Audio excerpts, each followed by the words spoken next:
Fill her up. You're listening to the Gas Digital Network. Conceive, believe, achieve. Shut the f*** up. You're listening to Believe You Me with Michael the Count Bisping. You know my name yet? And Anthony Lionheart Smith. Ladies and gentlemen, check this out. Look at this. Where are we? The world famous Gas Digital Studios in person with the Fight Disciples crew, my TNT Sports brothers. Brian and Harrington are in the background. I'm all the way in New York. I thought they would be here in person. They're on the other side of the glass. You might as well be on the other side of the world. Do you know what I mean? I can't see you. I can't touch you. I can't feel you. Right. Fortunately, I can't smell you. That's fair. I did smell you when I came in. I was like, Jesus, Harrington, have a shower, buddy. Joking, of course. Welcome to the show, everybody. Nick, Hi. Peet, Adam Catterall. Yeah. No Anthony Smith. He hasn't arrived in New York yet, has He's he? not in New York. I feel bad. I feel terrible. I wish he was here for this. We are doing a live show in person at the Meta Studios on Thursday in New York. So everyone's welcome. Everyone's welcome to join. Just wanted to get that out there, get that plug out there. But guys, thanks for joining me. Thanks for being here. Thank you for the invitation. It's quite nice. Free beer. It's a nice Mate. place, isn't it? Mate, Great studios. All good. Listen, we brought our producer along from our podcast. Yeah. And Where we're- is he? He's just in the back, he's young Mike. But we're telling him, we don't get this. We don't get Oh, do you ale. not? We don't get looked after like this, mate. No, we don't. You've He got a seems to good little step crew here at the old gas. Step his game up. They know I'm a mess. They're like, oh, Bisping's coming in. We better get the beers ASAP. You know Yeah. what I mean? So we got lots of stuff to talk about. Obviously, this weekend is UFC 295. That's why we're all in town for that. And it is a shame that Anthony Smith isn't going to be here. He will be here Thursday, though, of course, and we'll all get together and we'll have a great time and a great show, of course. So make sure you tune in for that one. I'm looking for the camera, but there isn't one. Normally, I'm used to looking at a screen and seeing myself. We'll just start with this off the top. I mean, my word. Dana White came out. 3 massive fight announcements. Feel free to interrupt. I don't have to cue Mate, you up. listen, you know what I say about this. do Sweet you baby say? Jesus and the Orphans, my friend. This is sensational. This is what the UFC do. We've got a big fight week this week. Celebrating 30 years of the organisation.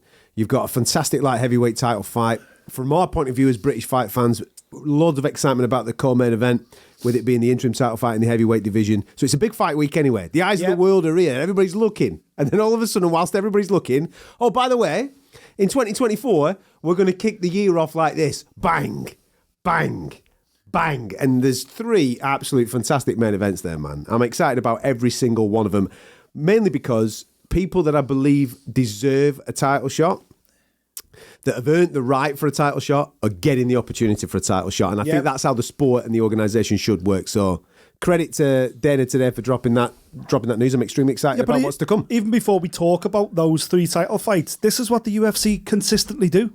We lost John Jones versus Stipe this week. So what do they do with 10 days versus- notice? No, They sorry, we fucking lost bring in Tom Oliveira. Aspinall against Pavlovich. Last week we were in Abu Dhabi.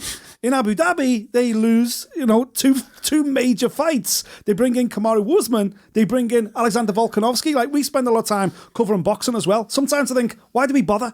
Because boxing hasn't got a patch on what this sport and certainly what this organisation is able to do. And that is make massive fights at the drop of a hat. And you know who wins? The fans every single time. The man. fans. The fans every time. You know who doesn't win? Mike Harrington. Mike Harrington, we need to see your face. Why is he not winning? He had a fight at the weekend. Did he? He had a fight. no. We got to talk about this. Harrington, show yourself, brother. What's going I've on, seen Mike? he's got a bit of a shiner going on We there, want to hasn't see he? your face. Get in here. We want to see you properly. Come on. Come sit in on. here. Unlucky, buddy. What Round of happened? applause for What Harrington. happened? Yeah, absolutely, man. Jump on this one. Let's have a look at you, buddy. Let's see that beautiful face of yours. How does the other guy look? That's what I need to know. How does the other guy look? I don't know. Did I caught him with a couple of real big overhands? I'm pretty sure I messed his nose up. He swears it looked that bad beforehand, but I don't know. Yeah. Yeah. All right, so you lost a decision. Lost a very close decision. Yeah. What's the oldest saying in the book? Don't let it go to the judges. So why did you let it go to Lesson the learned. judges? I don't know, man. You just shouldn't have. Listen, most of the time we can say when you're fighting the best fighters in the world, it's not that easy. But you weren't fighting one of the best fighters in the world. Yeah, Don't but- let it go to the judges. I'm not one of the best fighters in the world. I'm a fat pussy who needed to get in shape. Hey, how many pounds did you lose getting ready for 50 that? pounds. Fuck it. Tremendous. 50 pounds. That's amazing, Harrington. No, seriously, we always bust your balls. You know what I mean? And that's kind of like the roles that we play. And Brian, it feels weird that you're not in here as well, but we wouldn't be here without you guys and Gas Digital Studios, and you guys do an amazing job. So I feel like I should have brought some flowers. He's trying to make me cry. These guys Fuck do. him. These guys do a lot of work behind the scenes. You know what I mean? I come on, I talk shit. Anthony comes on and talks a lot of sense, but these guys put it all together in the background. So thank you, Harrington. We Mike, your appreciate you presence very is a much. present. Thank you so much for being here. Oh, my present is a present. The past is the past. Now get the fuck I out. was just going to say, yeah, Hey, Jesus fair play, Christ. man. Yeah, Fair good play. for him, man. £50 That's and incredible. making the walk, that's a big fucking thing. Incredible. Yeah. No, it really is. Next time, don't get beat. So, yeah. Can't dig him out like that. course you can. Now that he's left the studio, you can't dig him out like that. The moment he walks out, you start talking shit. Yeah, man. You know what That's I mean? what he does. Round of applause to his face. I've got to say, doing a podcast in person is so much better. It's way more fun. Yeah, man. I'm moving to New York. Oh, yeah? No, I'm not. I But should've there's told 3 English aliens in New York, to quote the famous Sting. Yeah. We're English people in New York. What do we think about New York? I think it's fucking amazing. Oh, shit. You're allowed to swear on this, aren't You're you? allowed to swear. Just to check, yeah. Just to check. I think you listen. I'm not a big you're the fan. best person to speak about this because you're not a New York I'm fan. not a big fan, no. I'm not a big fan of New York. You live in Liverpool, bro. I know, and I'm blessed because of that reason, because it's obviously a lot better than New York. But the issue I've got with New York is, certainly with Manhattan, Yeah. and maybe it's because I've been spoiled and we usually stay in hotels around Times Square, around Manhattan. It's kind of commercialized as fuck. So, last night we finished yesterday. We finally got to have a little beer with something to eat. Mate, you know what? We'll go back to the hotel bar. Got to the hotel bar at, 11:15, 11:30? Right. And the bar had closed. And that's Manhattan. Right. Everywhere closes at like 11:30, midnight. Yeah, but that's not just New York. It's hard to Manhattan get is a not late just drink. New York. There's plenty of other places to go. I'm just judging it on Manhattan. Well, get off Manhattan, you dickhead. Go somewhere else. There's Harrington plenty and of other Brian, as places. New York residents, defend your city, please. Yeah, come on, Oh, man. I can't. This place is fucking trashy. See what I mean? I was trying to explain to them what's going on. I mean, how badly as people that live here in New York, because all I see on the news is the crisis with all the immigrants coming here. 5-star hotels being taken, the Roosevelt being shut down by, listen, fair play to this them. is typical. People need help, but I don't know about housing them in 5-star hotels, or am I misinformed? So you mean the Bowery's the Bowery again? Who cares, man? New York's supposed to be a little bit dangerous. People call me CNN. Do you know what I mean? They call me Lefty Bisping. Jeez Louise, Harrington. Brian, level things off with a good conspiracy, please. Oh, George Soros is doing this on purpose so people vote Democrat. I don't know. This is that type of show, isn't it? Yeah. These It guys, is. I like it. Yeah. Anyway, US podcasts are very political. so Dricus Du Plessis, Yes. U-turn. Dricus Du Plessis taking on Sean Strickland, as we all know. We thought it was going to be Khamzat Chimaev after he beat Usman. He hurts his hand, thought it was broken. Wasn't broken. It is a strained Damaged his ligament, ligaments, yeah. something or other. A fucking excuse, Mike, is that's what it's called. He didn't finish Kamaru in the first round. Whoa. He gassed, and he struggled through rounds 2 and 3. I got. Look at him, right? And he's blamed. He's had a bevy. He's blamed Look at this an lad. injury Tops off. as being the reason. Now, if we're going to get into it, let's fucking get into it, man. You want to go? He's blamed an injury because he originally said, I broke my hand. That's why 2 and 3 didn't What are didn't you going perform. on about, you? No, he didn't perform in 2 and 3 because he tried to finish Kamaru in 1. Yeah. And when he couldn't finish Kamaru in 1, then Kamaru Usman took over in 2 and 3. The fight should have been scored a draw. And Khamzat has been allowed to come out of it and go, it's because of this injury, guys. I broke this hand. Actually, you never broke your hand. It was the ligaments in your hand. We all know fighters who have broken hands and still gone on to win fights and still go on to knock people Hold out. on. You're legit, honestly saying that you think Khamzat basically of how Used as an excuse. you think he's using an I do. excuse. I think he lost 2 and 3. He's used the hand injury as an excuse. He's got away with one. Should have been a draw, in my opinion. He clearly loses round 2 and round 3. 10-8 first round, that makes it a draw. And I think for that reason, I'm quite happy that Dricus is next because I think we need to see Khamzat versus Kamaru Usman over 5 rounds in a rematch. That's just absolute nonsense. That's madness. Oh, hold on. The fight didn't go the way you wanted it. Wasn't as impressive. Let's just rebook it again. love you, can't man. do that. Did you think Khamzat won? Did you score him as a winner? I thought he smoked him in round 1. Yes. Absolutely. 10-8. 10-8. Easiest round to score. I thought he lost round 2 and 3. Right. Bingo. Draw. Bango. Draw. So run it back. Worst decisions. You can't rebook every single fight. No, No, but you what, can't. what I'm saying is there's a clear number 1 contender in the middleweight division. His name's Dricus Du Plessis. Yes. He should get that opportunity. Yes. So now And that's he's doing. happening. Yeah. and He's now- got the fight. Of course. But now that is happening, run Khamzat back with Usman. running back with someone. But anyway, Dricus, he gets the fight. Yes. He gets the shot. Deserves it. He does deserve it. As we know, he's the number one contender. Took out Robert Whittaker, sensational fashion. I think a lot of people kind of felt a little bit robbed, that wasn't going ahead. But I kind of understood why, they made that fight the number one contender. They needed to save that card. But regardless, that's all in the past now. Yeah. Dricus Du Plessis steps up. We got 2 more fights. We got Volkanovski going up against Topuria and O'Malley versus Chito Vera. Let me throw it to the panel. And that includes you two back there. Yep. Which one out of them 3 are you looking forward to the most? Adam Catterall first. Volkanovski Topuria. Really? Yeah. And the reason for it is off the back of Alexander Volkanovski's defeat to Islam Makhachev. We're talking about a guy now that has hit a certain age where it doesn't favour people. You're obsessed with this. I am obsessed with it because it just never happened. So when you hit 35 years of age in those lower weight categories, you struggle from 125 through to 155. Nobody's won a title. Nobody's defended a title. So Alexander Volkanovski's in a real precarious situation where he is fighter of the year maybe last year, and the year before he's been on this unbelievable run back down to his weight division now. This is his weight division, 145. He's been brilliant, and he's taking on a guy that is absolutely the number one contender. For at least 2 of these fights, the middleweight one and the featherweight one, I'm delighted that the guys that are getting the shot are getting the shot, because this, for me, I know it's a business, but this is a sport. If you earn your opportunity, you should get your opportunity. Dricus absolutely earned his opportunity with Robert Whittaker. I'm all in on him getting his shot. And I think Ilia Topuria's done the same thing. Yeah, but Volk, let's bear in mind that the losses Volk's had have been outside his natural weight division. I get that. Lost twice to Islam, one decisively, one incredibly close.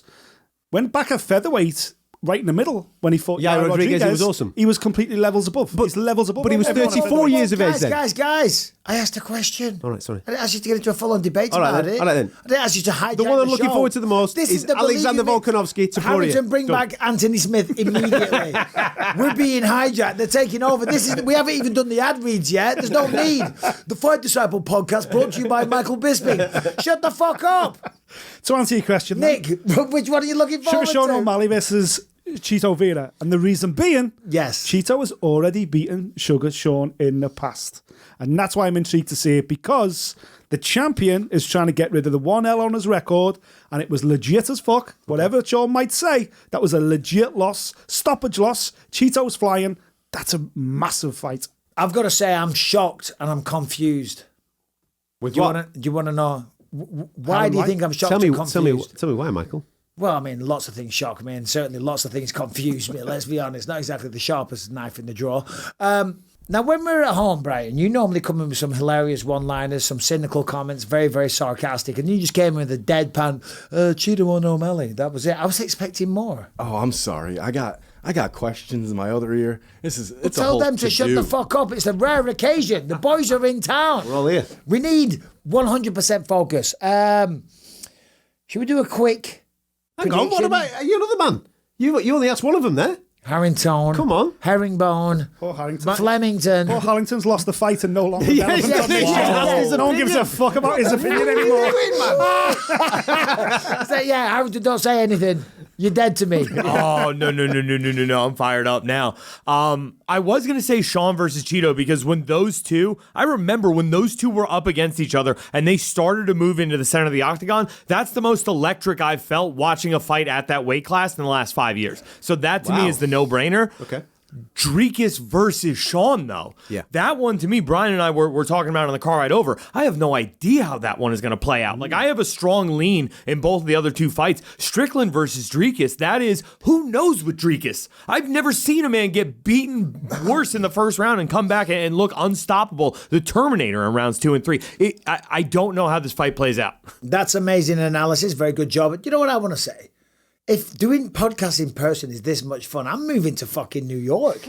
You could always move us out to Cali. All right, well, come Look at these lads now. They want some sunshine. Come and move into the half mansion. You'll save me from Rebecca, or you'll save her from me. Do you know what I mean? We're bored.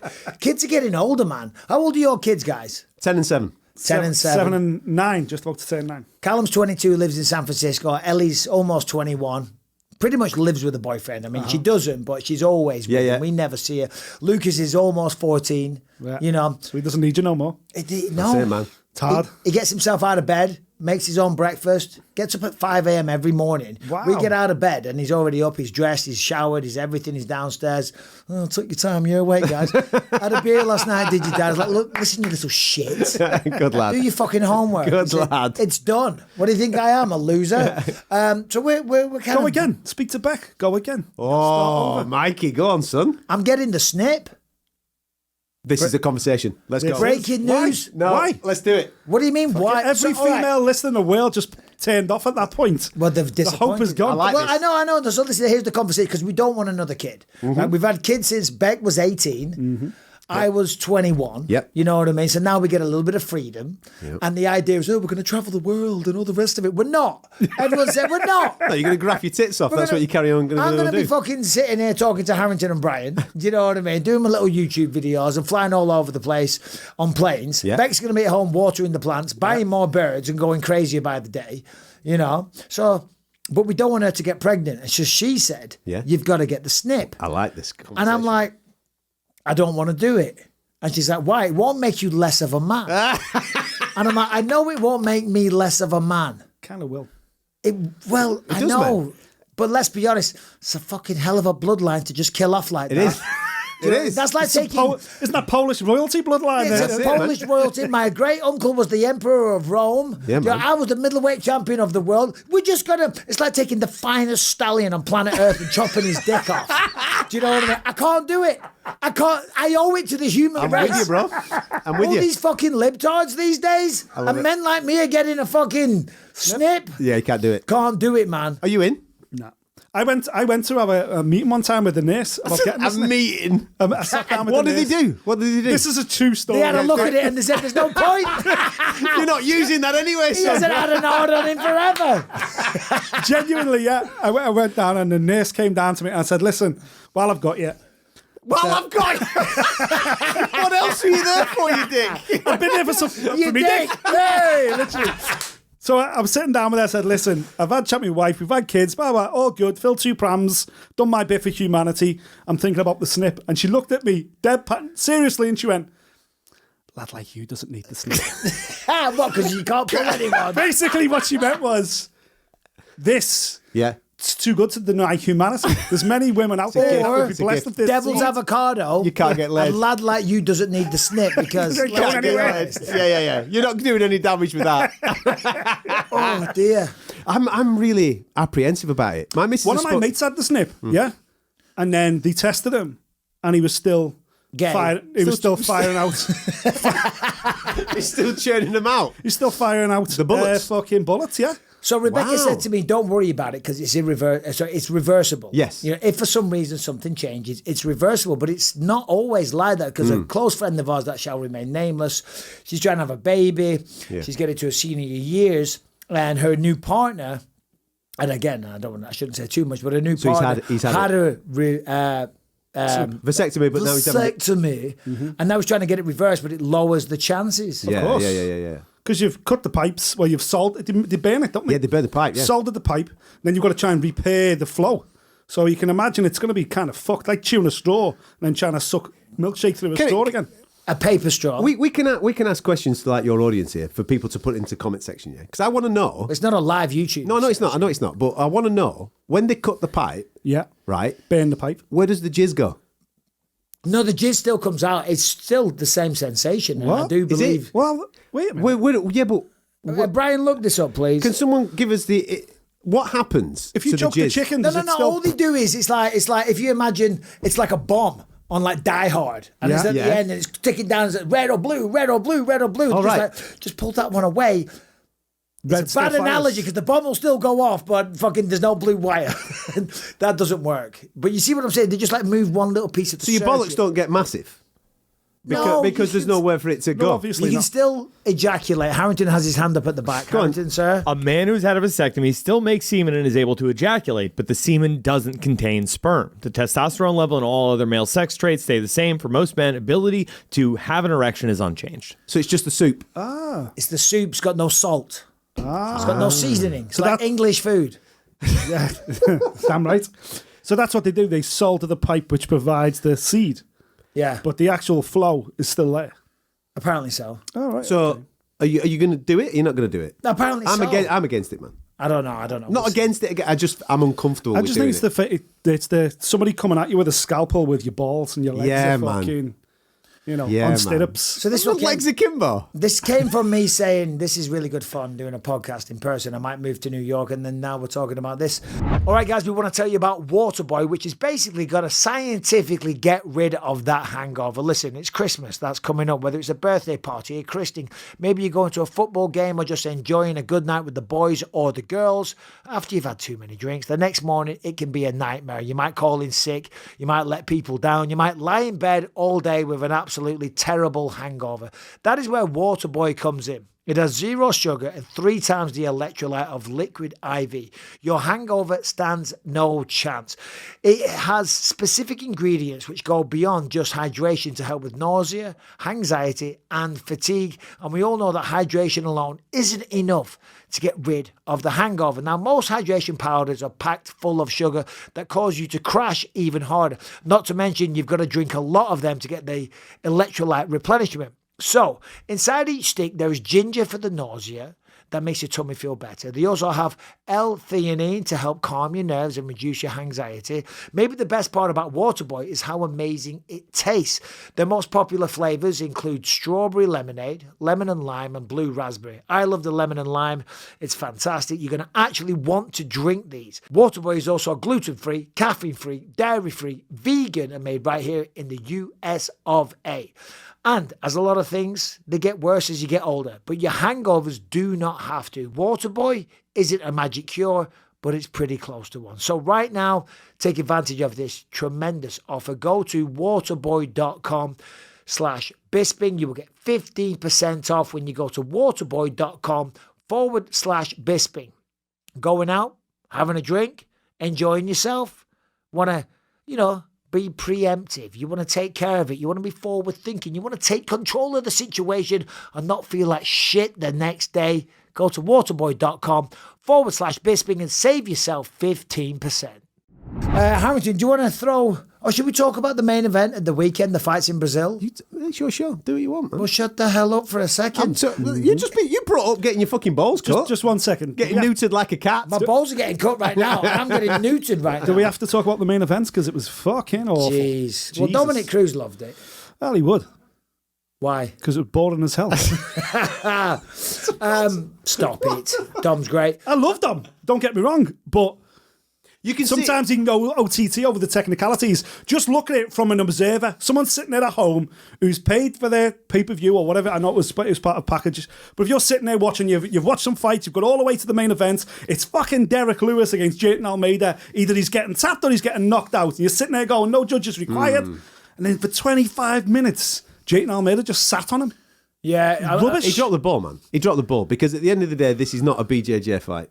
It's a mixed martial arts fight. Let your hands go when you've got him in fucking full mount. What's the problem with you? Well, that's the point that I was trying to get across because Jailton Almeida, very dominant, took him down, and as the fight went on, Derrick did a better job of stopping those takedown attempts and ultimately did get taken down every time, but at least it became a fight. And I think there was 1 or 2 that he stopped, but Jailton, very good at what he does, was able to mount many times. Mate, he's an elite submission grappler. Elite. Every single round was in that position. Yeah. And at that point, listen, I understand position over submission. And you don't want to posture up because if you posture up and rain down blows, you generate a little bit of space. Yeah. And that allows an opportunity for your opponent to escape. But and we're talking about Derrick Lewis, though. No. Yeah, but he can crack. Even from bottom, he can crack. So Derrick Lewis, you want to hold down more than ever because if he gets to his feet, it could be lights out. Can he get back to his feet, though? Well, he has done many times. Yeah, he did it a couple of times. But the thing was, when you know you can establish that dominant position time and time again, which he did do, then it's time to start taking a little bit of chance. It's time to mix it up a bit. Jailton Almeida won the fight. He's a phenomenal force. He's 6-0 now in the UFC. All stoppages other than that one. He wants to be inserted into those title conversations. Listen, it was a dominant performance. It's one-dimensional. Over a very tough opponent. However, if you want to be in those conversations, you got to bring a little bit of excitement. You just do. Yeah. Now, granted, some people did Saturday night when I was saying this after the fight at the bar. They were making comparisons to an early Khabib Nurmagomedov. They would say, well, hold on a minute. Yeah, that's fair. How can you be critical of That's him fair. when Khabib went to decisions? And I'm like, well, I don't know. I think I've never seen Khabib lie on top of him. I never saw Khabib or anyone else for that matter get warned from the referee multiple times for having full I've mouth never seen that. and doing nothing. Yeah, I've never seen Khabib, at that point as well, when Khabib was still figuring himself out, he wasn't in main events, 5-round main events, as the focal point of the UFC card. Fair points. He wasn't. He was on the undercard. I think he dropped the ball. Like this weekend, we've got a main event that I think has captured the imagination of a lot of fight fans. Obviously, we know what the situation is with the heavyweight title. I think Almeida had an opportunity at the weekend to really throw a statement down. 2-time former challenger in Derrick Lewis. He dominated him. There's no doubt about that. He absolutely dominated the fight. There was moments there, though, that he could have finished the fight, in my opinion. Yeah. And he just didn't take that opportunity. No. And Nicholas Dalby stole the show because of it. Dolby did steal Completely the show. steal the show. And What a Danish performance that is.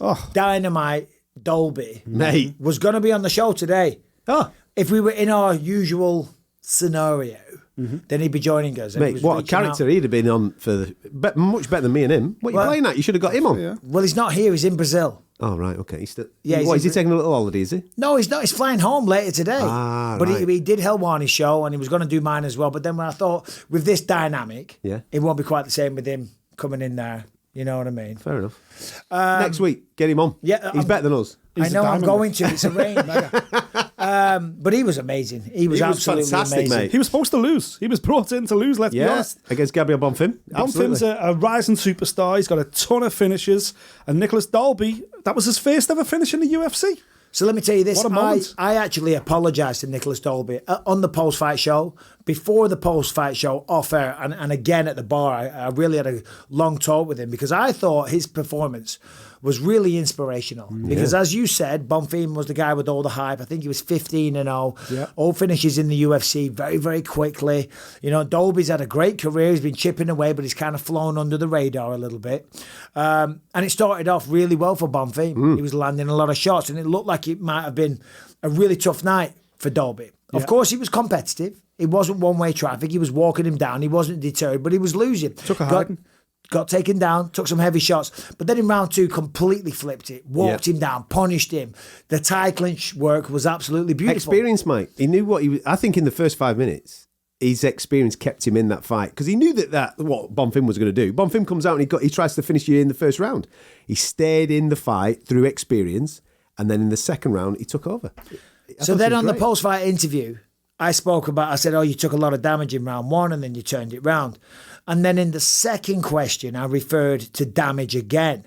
And it was I used the wrong phrasing. What I was trying to say, and obviously, you know, the pressure of the moment, you're on TV, there's 20,000 people there. What I was trying to say... You're in Brazil, for crying out loud, against a Brazilian. And there's a translator there, and everything's going through multiple channels. Thanks for the excuses. No, I messed up. What I was trying to say and trying to get across was that performance to me was so inspirational. What you just did, you walked through it, you turned the tables, you flipped the script, you stopped the hype train, all those things. You know, but I mentioned the damage again, and Dolby even had like a little pop at me. I don't know if you saw. He was like, well, look at me. Do I even have a cut? And I'm like, no, you don't. And I think I kind of, A, not only offended him slightly, but B, was maybe in my phrasing a little disrespectful. And that's not what I was trying to do.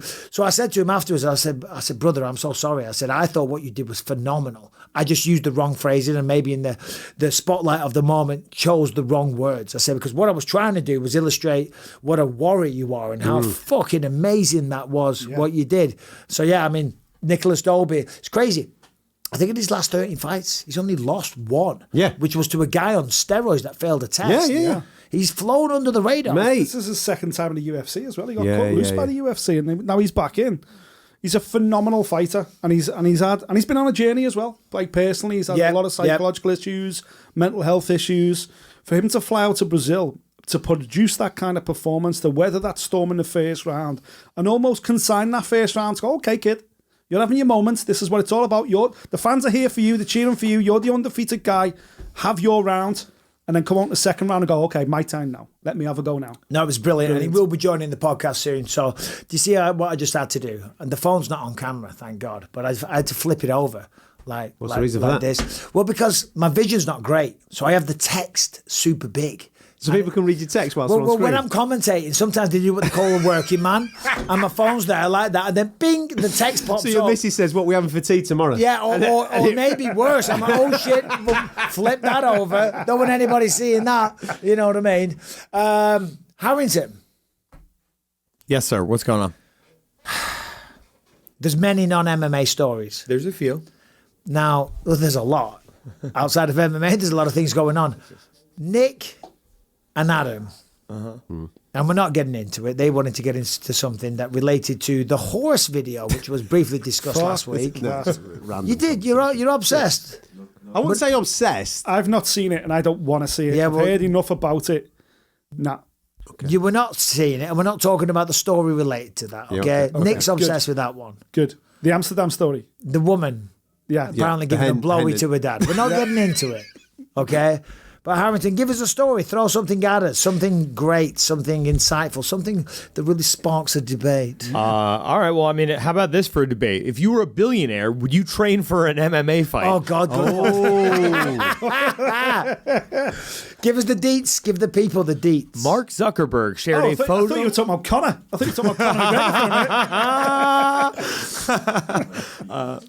Sorry about that, Mike. So Mark Zuckerberg posted a photo of himself at the hospital, his leg wrapped up from an ACL surgery. He suffered an injury while training for an MMA fight.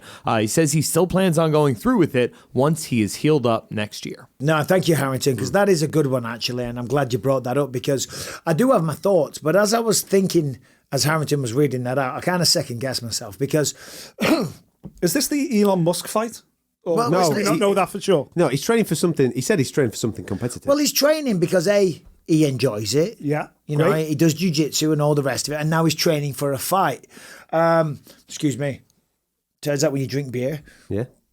you got to burp a little bit.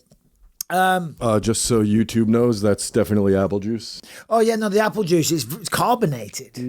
Yeah. No, I don't know why I said that. And fermented. I just got off a flight. cider. And apple juice will actually get you drunk as well. Do you know what I mean? It's not cider. No. Where was I? So, yeah, listen. He's You training. changed tact over it now? He's or? training in mixed martial arts. He's Yes. blown his ACL, which is a terrible injury. So obviously Yeah. sympathies with him, and I hope he heals up and gets well soon. But I mean, look, listen. Mixed martial arts, most fighters, it chooses you. Yeah. You know what I mean? Yeah. Because you don't have many other options or whatever. As the sport gets bigger, I think that's changing. Well, I was just going to say, as we were saying before, that is changing a little bit now.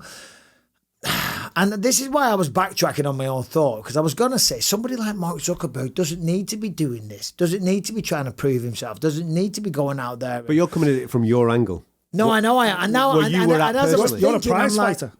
yeah. So you're motivated by the prize. That's why you fought Yeah. to better your life.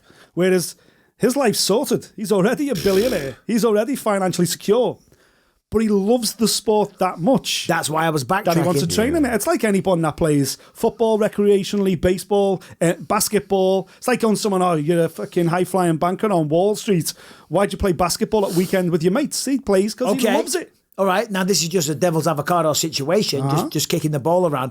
You're right, perhaps. Or is there also a part of, and I'm not saying this, you know, he's the tech guy, maybe the nerdy guy, Correct. and now he wants to get a little bit of a rub and kind of change that narrative and say, I'm doing mixed martial arts and be looked at in a different light. I'm not saying that, and I have tremendous respect for what he's done. I mean, Yeah, maybe. obviously, he's a very, very smart man. I just think when... Is it really worth it? I mean, obviously, you want to go out there and you want to live your life and do things that are fun and enjoyable and adrenaline sports, and they're always very dangerous. I don't know. I don't know if I necessarily get it. That's all. I think it's a case of pushing yourself. Yeah. I think Yeah. this is not Take his, it outside your comfort zone. Yeah, this is not his world at all, as you've just rightfully pointed out. He's a person that has lived his life building major companies and making an incredible amount of money. He's now in a fortunate situation where he could probably spend a lot of that money on elite training camps. And I think any fan, and again, I can only speak for myself, any fan is in total admiration of any fighter that is prepared to make the walk and do this for a living. To experience that, even if it's only once, just to experience that scenario, to go through a camp, Do adrenaline rush. go through a camp properly, have a even greater love of the sport, because then you fully understand, shit, this dude used to do this every single time that he went through whatever he went through. And then, I mean, think about it, right? The majority of people who have ever had a fight have had a fight based on emotional means. So therefore, schoolyard, for example, it's gone off here and it goes off there and then. Very rarely does anybody else away from a fighter experience the fight where I'm going to sign for a fight 10, 12 weeks out. Yep. I'm going to go away and I'm going to train. I'm going to live with this person in my head for a period of time. That, for the layman, is a very unusual situation to be presented with. To experience that, especially when you're a fan of the sport, I think and if you've got the opportunity to do it, absolutely fully try and embrace that. To go through a training camp, to go through the walk, to go through all those things, to put yourself on the line. You could become a meme. It's Mark Zuckerberg, for fuck's sake. He could become a meme, all these types of things. I think it's fully admirable, man. I'm all in on it. I think there's also an element of these people who are high-flying businessmen like that, your Zuckerbergs, your Musks, your Jeff Bezos, these billionaires that are self-made. There's also that element of, like, in the boardroom, in Wall Street, in these big constitutions, they're the apex predator. They're the fucking meanest guy in the room. Yeah. And in a lot of ways, there's similarities with fighters. They have this single-minded approach to business where it's all in, kill or be killed. First one in the office, last one out the office, work harder than anybody else in the room, willing to sacrifice relationships, friendships to get to their goal of achieving what their business desire is. And there's so many similarities between elite businessmen and elite fighters. I think the crossover isn't that great. And as Mike said, there's also that element of, yeah, he's this, he's that, but he's a nerd. You know, we've all seen The Social Network. We've all seen that movie where he's portrayed as being a nerd around campus and everything else. And he shuffles around with his flip-flops on. He doesn't know how to talk to women. And he sets up this thing so he can grade women and blah, blah, blah. And Sounds like Harrington. He stumbles across this. But he truly proves himself when it comes to business and becoming a billionaire. And I think in a lot of ways, fighters can be quite socially awkward as well. Fighters can find themselves in this environment where we were talking about it earlier. It's not necessarily nature, it's nature. You're born with a certain genetic code that instead of running from a fight, you run towards a fight. And a lot of times I think there's similarities in big business. But imagine if that's not your code, but you still run towards it. That's the hard thing. Yeah, of course it is. Well, exactly. And listening to you both talk there, and as I said, when we first started this, I was kind of backtracking on my own thought. And I got to say, I'm convinced, and I agree, and I fully 100% endorse what you're saying, because what you just said there about the business world, you know, you see it on a lot of shows. I think I'm watching Succession at the minute, and I think the chief guy in there talks about it. He said, listen, I'll never stop. This is what I do. This is how I get my fixes. This is how this is his version of winning and competing and how he gets his adrenaline rushes. And as you mentioned, and it's true, most people, if they get into a fight, it's because of an emotional reason. You get picked on by a bully. Yeah. Someone's cheated on you with your girlfriend or something like that. Or you're out and about on a night out and some drunk guy pushes you in a bar and all the rest of it, and the fight or flight scenario kind of kicks in, and that's why it happens. And to choose to fight, and it sounds like I'm repeating what you said, to choose to fight, to go on that mission, to train for it, to be single-minded in that approach, to have the discipline and all the rest of it, it does bring such a level of excitement. And that's why fighters struggle to walk away, because making that walk, going through that curtain, is such an addictive feeling, and certainly when you get the win. So listen, I wasn't sure how I felt, but after having this discussion, fair play. Just fair on play. that I point fully retract everything I may have initially said. I think it's fucking amazing for the sport of MMA.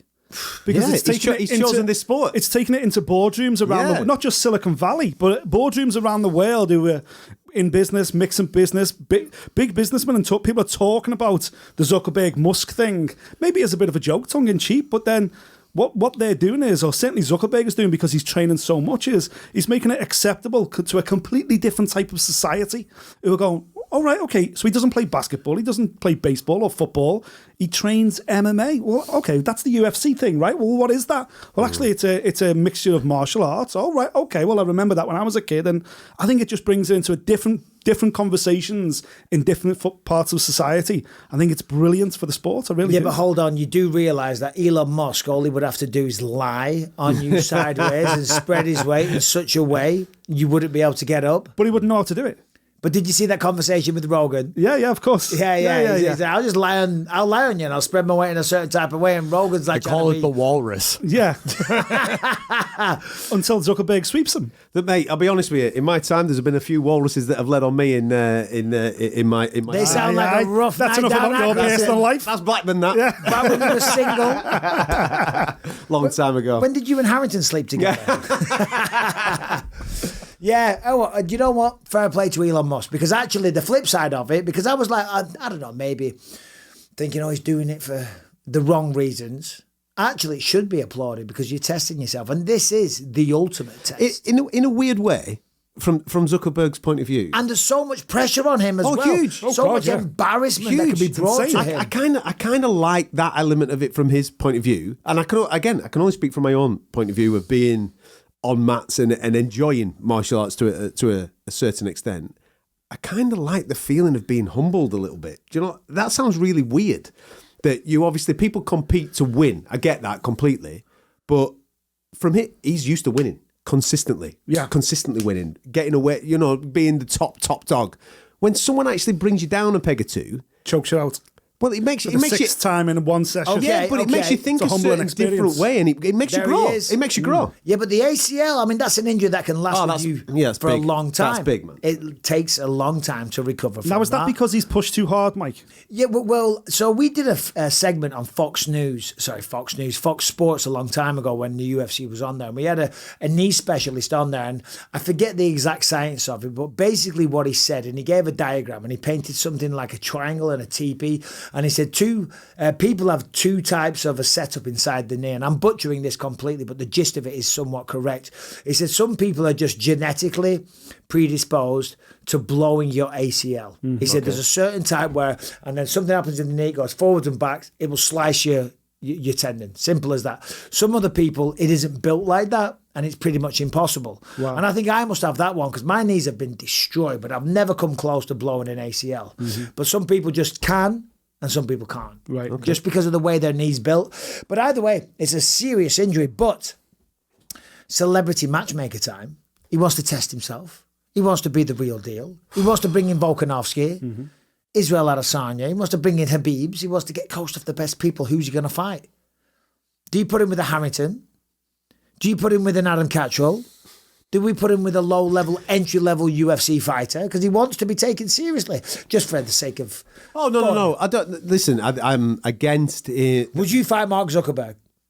Fucking if Fucking the money's right right, to man. it. Fucking deal me right in. I bet you he could pay Gordon Ryan to get a win over him. Gordon, yeah. I mean, come on. Pay for his juice for the Gordon game. Ryan would probably get a win over everyone in this building, including me. I would knock him the fuck No, but I'm out. saying he might take $5 million for a loss. Yeah. Yeah, but I'm not turning up there to lose. I wouldn't. Oh, No. 10? I just don't think I could. I'd be like... 100. I mean, okay. Who am I kidding? 500 grand. Throw the towel in, sausage. Jake Paul's ears just pricked up there, Mike, with that one. Yeah, exactly. The CM Punk. Bring CM Punk back for Zuckerberg. That's a fair fight, that, I think. Do you reckon? Yeah. CM Punk's rubbish. So, enough of Zuckerberg. Low-level MMA fighter, I would say no. No. That celebrity, if you're another celebrity that is training hard and doing your thing and immersing yourself in the game, absolutely, man. But yeah, two No, celebrities in the UK did it. A reality TV star, a comedian, and they raised a bunch of money for charity. Kids, anti-knives campaigns, that's things like that. nice. It was mega. It was on the Octagon card at Manchester Arena. A pro card, they just dropped it in the middle. It done loads of money for charity. Imagine Fantastic. Zuckerberg against, I don't know, another celebrity that's Musk, doing it. imagine how much money it would make. They would make so much dough, and if they donated that to a worthwhile, proper Insane. charity, mate, fucking sell Yeah. it. I'm all in on that. Anything non-predictable wise that we can talk about, Harrington? In terms of 295? Because you put something in the notes, didn't you, I believe, on 295. Don't look so puzzled. Just you talking about Yuri's take on Pereira? What did he say? So he said, it's for me a beautiful story and a big challenge. I have to say, Alex, he's not a good martial artist, like on the ground on the wrestling, but one thing he can do and knows what to do is his striking. It'll be a pleasure to compete with him in the stand-up. He's good in stand-up, not good in wrestling and all these things. He's too much focused on striking. Very good, but on the other things, other styles, not too good. I am not too good of a wrestler to say that, but I think I am better than him. Doesn't matter. That's my opinion, my stance. And that's Jiri Prochazka saying that Alex isn't a very good martial artist, which, listen, I'm a big fan of Jiri Prochazka. I think we all are. We all love the passion and the energy and the authenticity and the originality of the character and the fights. But I think... Is he not speaking the truth, though? No, I don't think... No, I think he... About a 10-fight novice? I think he's Are we speaking... surprised But that... hold on a minute. Go on. Are we not surprised? Are we supposed to act surprised that a fighter with 30-odd fights experience that's been fought all over the world before he came to the UFC, okay, he's only had 3 fights in the UFC, Jiri Prochazka, but, you know, he's paid his dues, and he's talking about a guy that's just gone into the Glory Hall of Fame, saying, you're kind of one-dimensional, mate. You're a kickboxer, and you're desperately trying to play catch-up. So I'm not surprised Jiri's taking that line, but as we talked about earlier today, Mike, Alex Pereira's record, even though it's only 10 fights old, speaks for itself. He's beat good guys, all-rounded guys as well. So this was going to be my point, and you're absolutely right. I don't disagree with what you're saying. I'm a little surprised at Jiri for saying that. And by the way, I am. I could not be a bigger fan of Jiri Prochazka. I love everything about him. Yeah, you know, me to his too. wacky hairstyle, how he fights, everything about him, the samurai code and spirit, not in a Luke Rockhold taking the piss type way. I truly mean it. It's such an original. Yeah. But Alex Pereira might not be a complete mixed martial artist, but he's a complete martial artist. Mixed martial arts has only been around for 30 years. Yeah. Martial arts go back thousands of years. Correct. The samurais were not mixed martial artists. Samurais didn't know everything. So are they not martial artists? So it's I understand maybe coming into this, he's maybe trying to hype it. I don't think he is actually, because that doesn't seem his style. Is he trying to get Pereira, though, to engage in a type of fight he doesn't... he's not comfortable? I don't think Jiri's like that. I think exactly what you've just said there. I think Jiri's interpretation of what he's saying is about the rounded mixed martial artist. I think that's where he's coming at from what he's saying. Which we would agree is factually correct. Yeah, I think he's factually correct. But what Mike's saying is absolutely right. You're telling me that a kung fu master going back thousands of years wasn't a martial artist? Of course. Yeah, sure, there might be a bunch of Zen bullshit, touch me, you fall on the floor. Of course. They consider themselves martial artists. Yeah, I think Jiri's in a place, especially being out for 15 The months. Viking samurai considers himself a martial artist. Yeah. Dildo of the year. Jiri's in a place for the last 15 months with his injury and what have you. He's in a place of trying to well-round himself. He's made changes to his camp. He's brought in different people, i.e. wrestling people, in to try and grow that side of his game. In his tenure in the UFC so far, he's only attempted 1 takedown. That's all he's ever attempted. So therefore, he himself is trying to grow. And I think what he's saying is factually correct, but his interpretation of what a martial artist is maybe slightly off, because Alex Pereira absolutely is an elite martial artist. Whether he's an elite mixed martial artist, we don't know that answer yet, but he's definitely an elite martial artist. I agree. But also, let's look at the flip side. I won't say devil's avocado again, but look at the flip side of it. There could be and again, we're having a podcast, so we're having a discussion. I am not ripping on Jiri Prochazka. It's just for the sake of discussion. Mainly saying that because I'm interviewing him on Wednesday and I don't want him to I've got him tomorrow, so just he calm down. He can't understand the word of it anyway, it's fine. No. So let's look at other more well-rounded mixed martial artists than Alex Pereira. There's many. In light heavyweight? No, just in general? we don't need an example. In general, there's so many guys that went to college and then wrestled and they're good at jiu-jitsu, can do all the rest of it. They never become a champion. Nope. They never beat a UFC champion. Nope. They don't beat 4 fucking UFC champions in 6 fights, because if he wins this fight on Thursday, he's beating Israel Adesanya, he's beating Jan Blachowicz, he's beating Sean Strickland, and if he beats Jiri, that's 4 UFC champions. Hey, what's up? How you doing? That's 4 UFC champs, and some fighters that are, to use Jiri's term, more complete martial artists never achieve that. Yeah. I think Michael Bisping said it best. I agree, Listen, Joe. across 2 weight divisions. Impressive.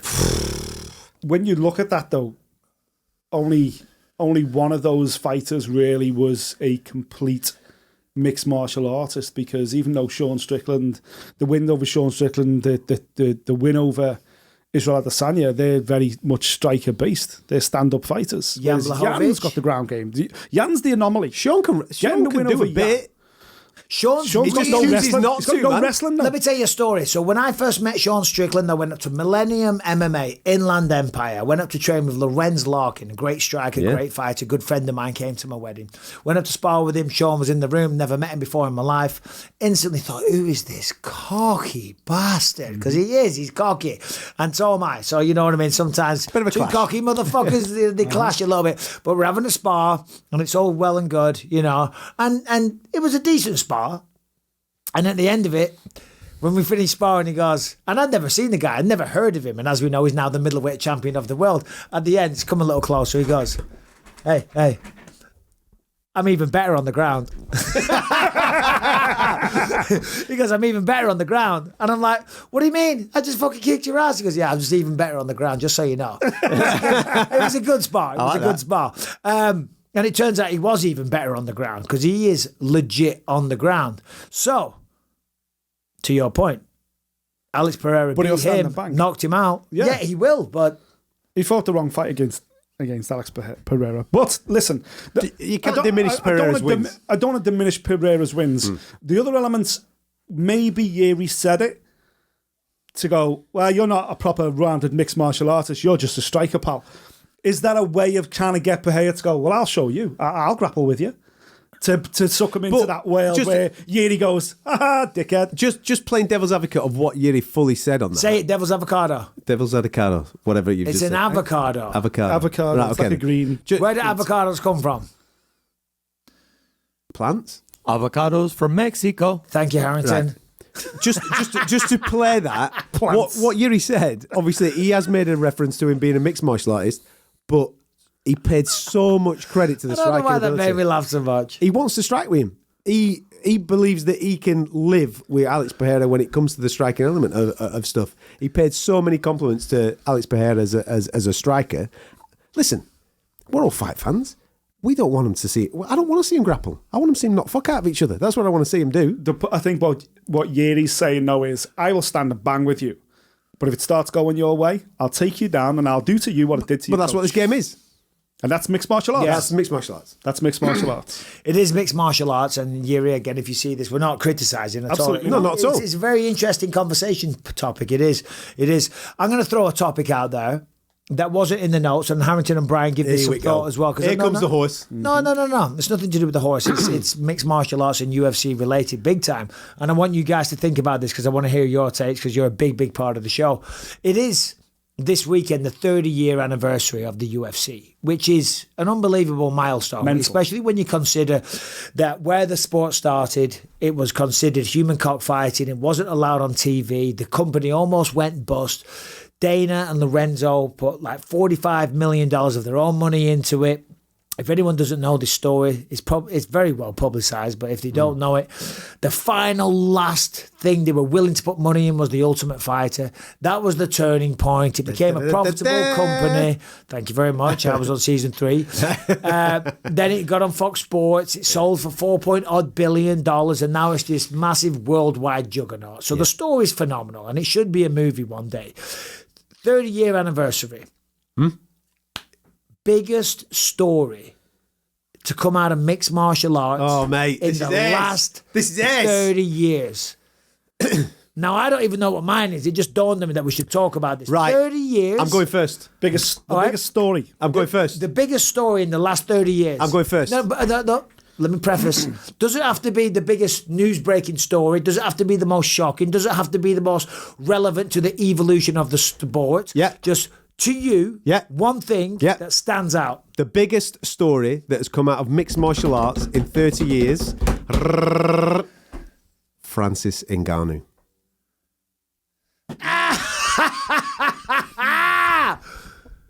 Think about it. It's a big one.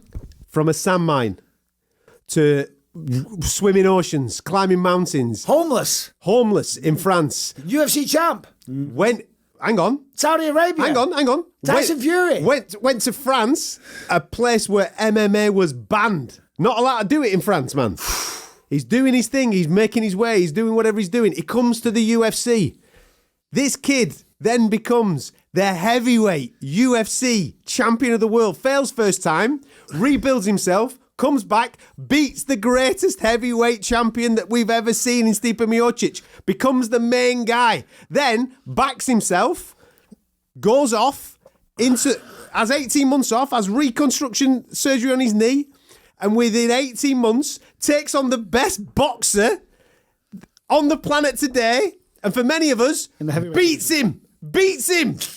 That is the story. That is the poster of MMA. Look how good MMA is. That's the dude. That's a great one. It is. It's definitely a big story. He's definitely a big man. Big story. It definitely shocked the world. But I'm just going to throw this at you. Do you not think it'll maybe a tad recency bias in the 30 years fuck it, of man. this I'm all in. sport? I'm all in. In the last, Plus, I've wrestled with him, so I'm in. Listen. I echo your sentiment. Great story. That was phenomenal. That's movie stuff. Oh, it is movie stuff. Take your pick. There's some people trying to make a biography of my life, and I'm like, fucking Francis just fucking beat Tyson Fury pretty much. Yeah, but I've got no chance of getting this film made. No man alive should make my movie over Francis Ngannou, right? But do you not think? Come on, man. What? That's a little bit recency bias. In the last 30, Nick, you're a journalist. You're a smart guy. You were the editor for Fighters Only magazine. Correct. Nick, you're the brains of the operation, basically, is what he's saying. Go for it.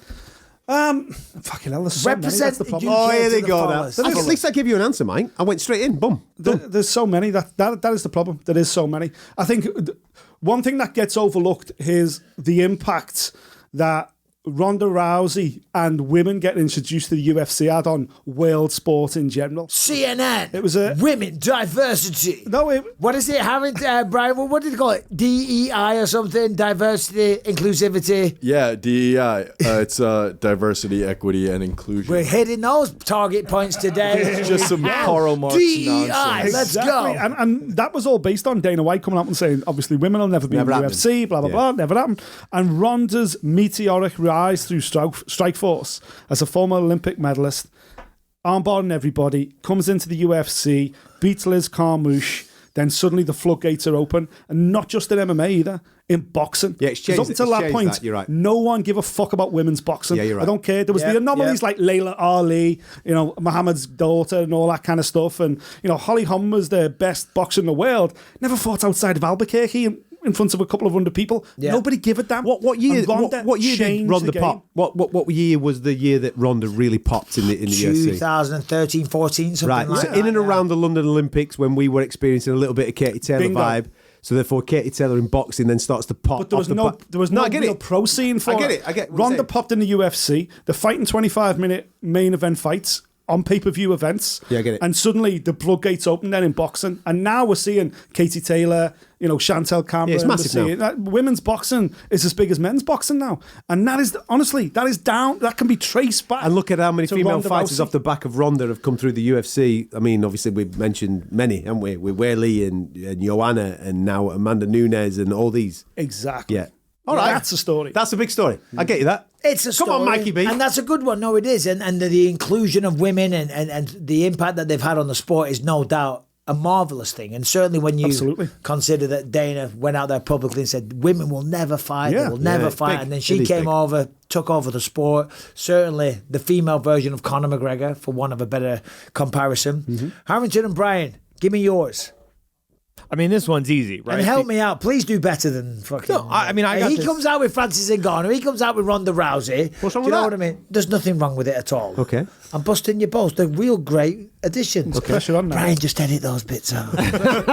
Pressure on the team here. Go on, boys. All right. How about this? A boy from Clitheroe walks off the movie set with Vin Diesel. Take it out your to mouth. take the middleweight title off of Luke Rockhold. defends it in his hometown against his greatest rival. A couple other things happened. Sells out Madison Square Garden. Mate. And then, Harrington, just so you know, you're getting a raise. What does he taste like, Harrison? What does he taste like? Exactly, yeah. Salty. It's Harrington.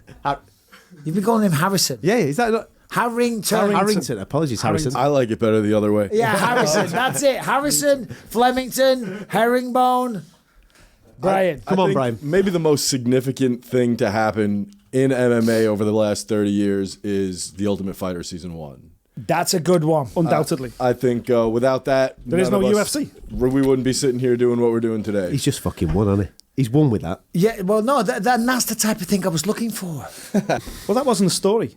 No, it is a story. You asked for stories, not significant moments. For the significant stories. Yeah, the narratives. That's an event. That was an event that took place. Life-changing events. Right, he's won. That's not what you said. You said fucking give us the biggest stories. Yeah. The biggest story. Not significant moments. That's just a story. Well, to reframe it. He got the fucking memo. Well, to reframe Sherlock it, Holmes over there cracked the code. Well done, Bri. As a story, it would be the amount of people that switched on the fight from Spike the TV. start to the end. That's correct. I think it was like 2-3 million people. Yeah. Joined in. It was over the course of that one fight. The most significant moment in the history of MMA. He won. Yeah. He won. Yeah. He's won. He did. I haven't said mine yet. He's still fucking won. There's a lot of pressure. I can't top that one. That wasn't, that was an event, but okay. A little too obvious for your liking? Go on then. Too obvious, is that what you're thinking? I mean, anyone could have said The Ultimate Fighter. Well, that was an event. It wasn't. But you didn't a say The storyline. Ultimate Fighter, though, did you? Listen, we lost. Come on, Just Mike. take it, No. man. All right, okay. To Give be us fair, your storyline. Not an event. Not a greatest moment. Give us your story. A storyline. No. All right, the greatest. All right, okay. The greatest thing to occur. The greatest thing to come. The greatest result. The greatest change. The greatest. Oh, you see, changing, moving the goalpost now. Well, this is what I is meant. it, You should moving have the goalpost now. Yeah, you should have interpreted what I said better. No, You should have said told it us better. what it was. Should have explained it You better. just asked us what's the biggest story. Brian got it. I could fit it into the criteria as well. You go with all the money that Dana and his partners threw into it. They were about to go bankrupt. Yes. This was a last-ditch effort. Still an event, right? Well, that's the story. That's not an event. How's that an event? That's the story. Guys, gather round. We've got a great event. Someone's just going to throw $45 million fine. at something. Sounds like a good event. Come on then. actually. What's your answer? All right. Well, it's not an event. Is it It's a not story? necessarily a story. But for me, and I just think in the last 30 years, it's unbelievable to see what mixed martial arts has done. And to a certain degree, this has always gone on with boxing, all jokes aside.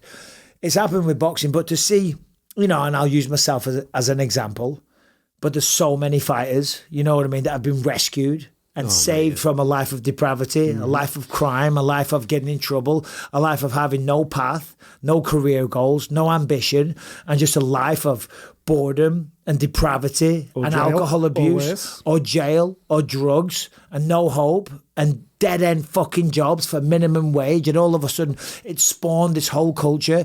I said before that you were the editor of Fighters Only magazine. We're doing podcasts. There's promotions all over the world.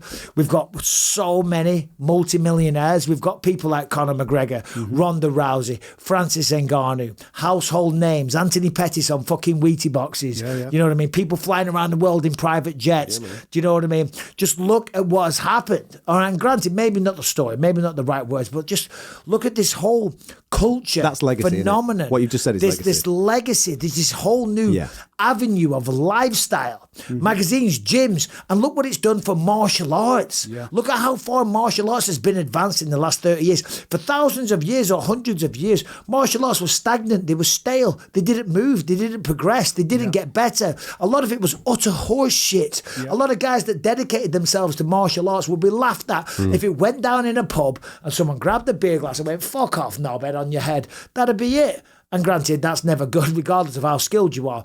But now, martial arts is being pushed all the time. You know, the improvements, because people are getting better. People are figuring things out. Like years ago, I remember sitting around when I first started with Dan Hardy, my old coach, and we were trying to figure out ways to escape a triangle. You know what I mean? And we were spitballing. We were doing this. What if we do this? What if we put our arm there? Hold on a minute. If we fucking turn to the side there, it loosens the grip on the legs and all the rest of it. Now you can just go on the internet and fucking figure out, see instantly in high detail, high definition. No need to subscribe or ring any fucking bells. Of course. 100 ways to escape a triangle, 100 ways to take the back, jiu-jitsu sweeps, combinations, all the rest of it. And just look at this massive industry and the money that's being created and the wealth and the lives that are being changed. That to me is the biggest fucking story. And the entertainment and how people sit down on their couches week after week, and people that would never dream of watching an MMA, a cage fight. Like, for example, my mother-in-law is an amazing person, a beautiful woman, and just like so kind and intelligent, and like, you know, loves antiques and classical music and loves to read and all the rest of it. Not the type that would watch a cage fight. She watched it once and was like, this is incredible. This is amazing what these athletes do. To see the shift of the perspective and the lives that have been changed and the industry created. That's my biggest story, and that's a lot of stories. You fucking won. Jog on. You know what? This was a fucking setup. You fucking This was a setup from the beginning. He had that in his locker all week. He's got going, I'll let all these dickheads go first, and I've got the fucking He's like, yeah, Ronda Rousey dickhead. Yeah, Francis Ngannou. Yeah, dickhead. Basically, what you're saying is that I fucking just nailed How about it. everything, the entire 30 years? It's just Hollywooded it. in one. Just got like that There you bang. go. That was quite the speech, though. But you're right. Honestly, that's absolutely bob on. You're right. No, the impact this sport has had in 30 years is nothing short of phenomenal. Yeah. And it's global. And it's every city in every country that you can think of has now got an MMA gym in, and those MMA coaches are qualified. And for the first time in the same gym, you've got a boxing coach training next to a Brazilian jiu-jitsu coach, next to a judo coach, next to a yoga coach, next to a fucking all these different martial arts who originally were like, this is our dojo, this is just for jiu-jitsu, fuck off down to the judo dojo, the other end of town. Now they're all under one roof, and people are benefiting from all these martial arts. And a lot of these martial artists, as you said, Mike, the stuff you probably learned when you did Japanese jiu-jitsu that you now know was a load of bollocks. Doesn't actually work in a real fight. Yeah. And so many martial arts have done the same thing. I've gone, wait a minute, it's not worth doing these hours of drills in karate to earn these yellow belts and whatever else, when actually 80% of that shite, we'll throw that out. This is what actually works. And it's funny that certain martial arts, like Taekwondo, which was kind of like frowned upon, actually there's certain elements of Taekwondo which have got real value in sport, in this sport, in mixed martial arts, in real competition. That's what's been a real eye-opener for it. But yeah, and you can literally access state-of-the-art, world-class training on almost every bloody street corner these days. Mm-hmm. And with that said, Jake Paul still fucking can't fight. All right, today's episode is sponsored by Manscaped. And by the way, the Premier League is back in action, so it's only right that we partner with the premier men's grooming company, Manscaped, a class above the rest. Manscaped is now focusing on their off-ball movement with their Beard Hedger Pro kit.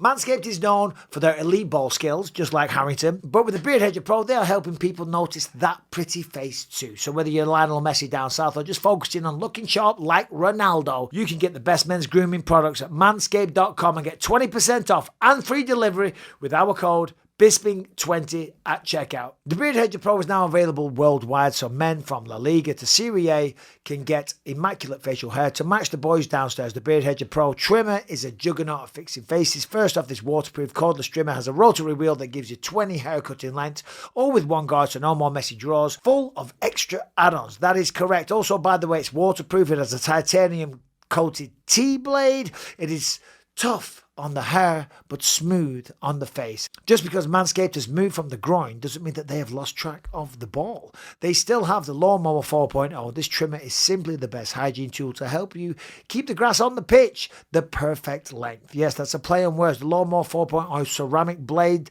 reduces nicks and cuts in the most sensitive regions. This revolutionary tech is the best defense that you could find in your penalty box. Whoa, here we go. The trimmer's battery also lasts 90 minutes. minutes. You could be shaving your nether regions for an entire football game. Remember to take a little water break at halftime, of course. Get the perfect trimmer for your face and happy place with the Manscaped Beard Hedger and the Lawnmower 4.0. One more time, as I said, manscaped.com. Use the promo code Bisping. 20% off when you use the code Bisping20. Celebrate a new season of the beautiful game with your newly beautiful balls and face. All right, so far so good. Doing well. The Fight Disciples Believe You Me crossover. It's all right. We haven't offended too many people, have we? Yeah, I hope so. 3 or 4. I think I have. Me too. I hope your consumer base, your listenership, are actually okay with what is currently going down. With the English invasion. Very English, isn't it? Is it Very too northern. English, Brian? It's very English. So Yes. here's a good thing. We completely Harrington gave us a good subject to come back from break on. I don't want to do this. It'll alienate a lot of people. Go on, what is it? Well, I live in America, and I love living in America, and I choose to live here, and I do believe it's the land of opportunity. I really do. My life's incredible. People say, do you think you'll move back to England? And I'm like, no. And I don't mean to upset the English fan base here. I have a really good thing here. My children are here, and essentially they're Americanized now, you know, and they ain't going to leave here. This is their life. This is where they come from. But one thing that Americans always say to me, and I want to get your take on this. One thing that Americans always say, and they always bring it up, and especially on the 4th of July, they always go, 1776, 1776, right? And Harrington and Brian are like, yeah, in the Fucking background. nerds. Right? Does anybody What's 1776? Are you serious? Seriously? See, this is my point. Independence Day. Nobody in England knows or gives a fuck. Did you not study your history It's at school? hundreds of years ago. No one cares, but people go, ha, ha, ha. 1066. No, 1776, July the 4th. 1066 is the Battle of Hastings. Hastings. That's Yes. a proper William thing, the Conqueror. But 1776, July the 4th, is the Declaration of Independence from England Is it? From America. Oh, right. So when they celebrate Independence Day, Yeah. that's celebrating us. not being with us. Yeah. Oh, I thought it was the fucking Will Smith thing, the aliens. Fuck off, you dickhead! That's a bad joke. You're a dick. Because obviously, No, but genuinely though, that date means fuck all to me. Like genuinely, Brian, if you'd have just dropped that date, genuinely, I wouldn't have known what it meant. That's America's birthday. You better watch out. 4th of July. I know what the 4th of July is. Yeah. But I don't know that 1778 date or whatever. 1776. 1776. Yeah, but you know that we got in boats, founded went around the country. world, and we Yeah. found loads of different countries. We put everybody on the map, literally. right. Tread carefully here, boy. Right. This is So sounding a lot like colonialism.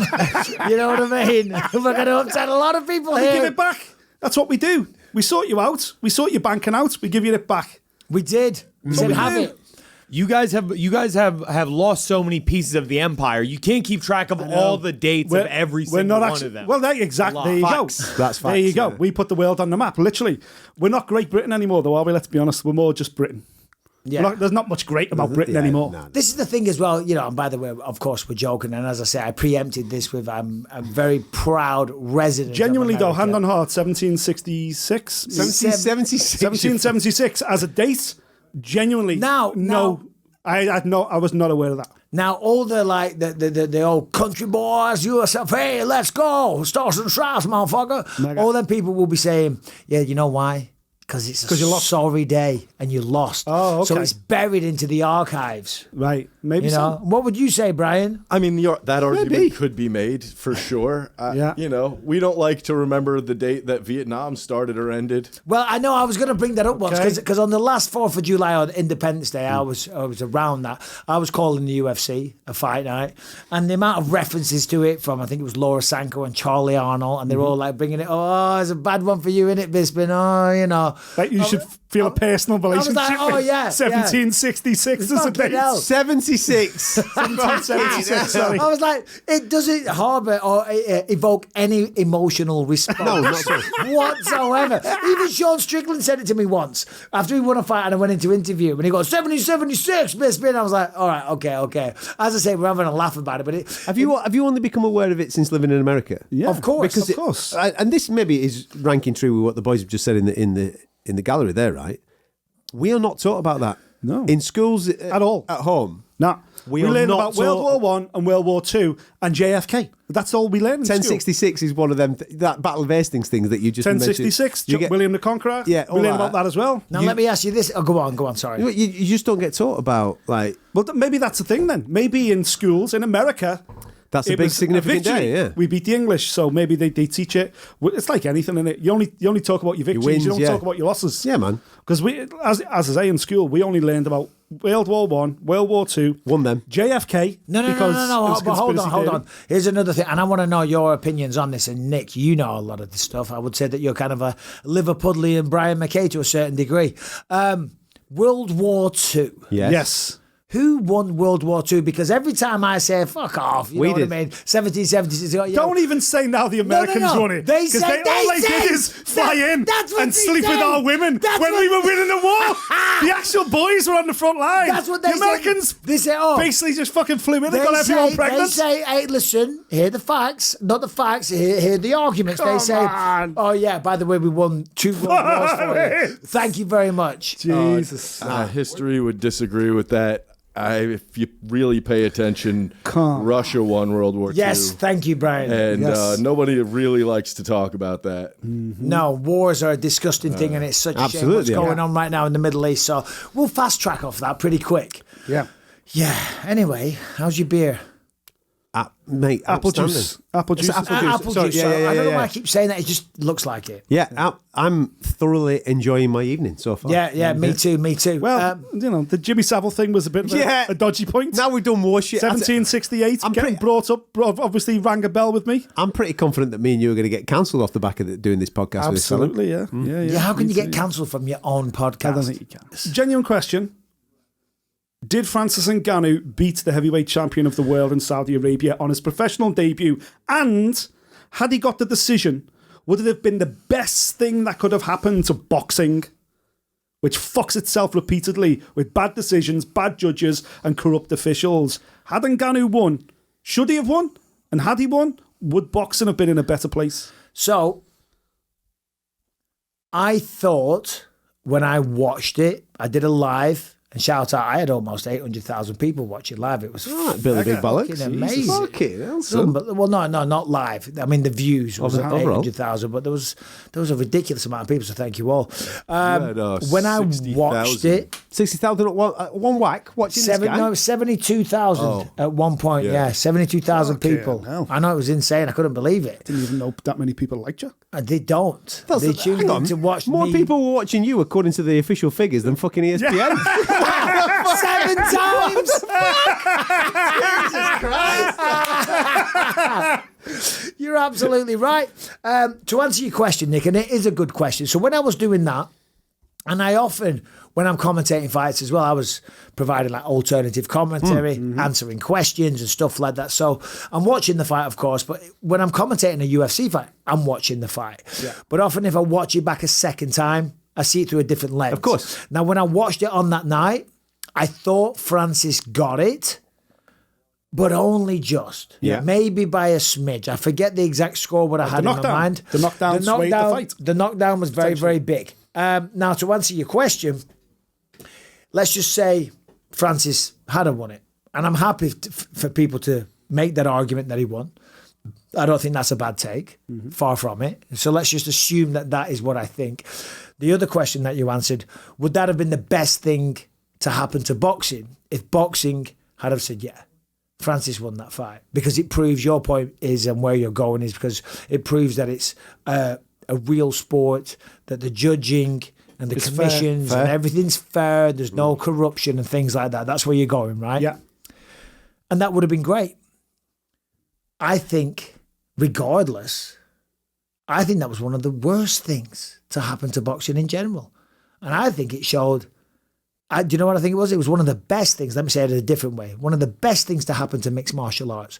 Because for so many years, I am sick to my back teeth of the boxing community and the boxing coaches, the boxers themselves, the boxing fans, all saying that mixed martial artists suck. Jake Paul sings this narrative from a high, lofty perch that we all suck and we're all shit and it's not a real sport and we grapple and cuddle on the floor. And if we went up against a real skilled boxer, we would get smoked. Well, Francis Ngannou, in his first ever fight, that's been dedicating a lot of time to wrestling and jiu-jitsu and getting back to his feet and knees and kicks and all the rest of it, went out there, and whether or not he won, he took it to the fucking man and pushed him to his limit. And I think in terms of a real fight, if that was a street fight, Ngannou would have absolutely destroyed him. Yeah. So I think it was just a win all over for mixed martial arts. And you're right, good point. 7 times more people watched me on YouTube than watched it live.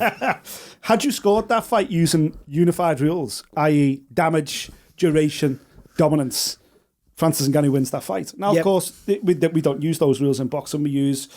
Well, we make up the rules. Depending on who the governing body is, because this is the problem with boxing. All 4 of the recognised world title governing bodies, WBO, IBF, WBA, WBC, have their own way of scoring fights. One of those, for instance... They're all different? They're all different. Mate, it's mad. The WBA, Mike, if you look at how you score a fight regulations, one of the things they look for is defence. The WBA... No. Even worse, sportsmanship. Sportsmanship, Oh, that's yeah. another one. Yeah, sportsmanship, yeah. If You can win a fight by being a good sport. Yeah. There you go. Touch gloves. There's a point. Yeah. There's a point, son. There's a point. WBA, oh, Mike, fucking hell, you just blocked that right up. Brilliant. You won that round. Sorry.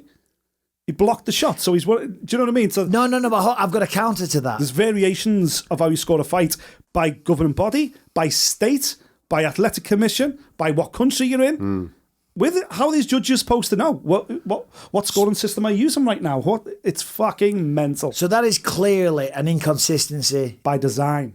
Oh, by design. Of course it is. Because when leave it bad open to- results go in, you Yeah, go, yeah, but this judge likes this. This judge like that. Now in MMA, we have the you mean unified set of you mean rules. so they can cloud Bingo. the corruption? 100%. Bingo. So you honestly, you two, as boxing aficionados, Yeah, as 25 boxing years. experts, I've covered boxing for 25 years and do to this day. And I love the sport. And by design, the scoring system is corrupt to allow situations like this to so the happen. scoring system is corrupt. Yes. But do you firmly stand by and believe that the sport of boxing is, by the factual description of the word, corrupt, and powers are at play to corrupt the outcomes of fights? 100%. Yes. Without a doubt. Wow. Without a doubt. So And I've been covering it professionally since 1999. So as fans and as experts on the sport, It's heartbreaking. Well, I was going to say, how does that make you It's feel? heartbreaking. How does that make you feel? But also, I don't know if you'd be willing to say, because I don't want you to expect to ostracize yourself. Boxing. But who would you point to?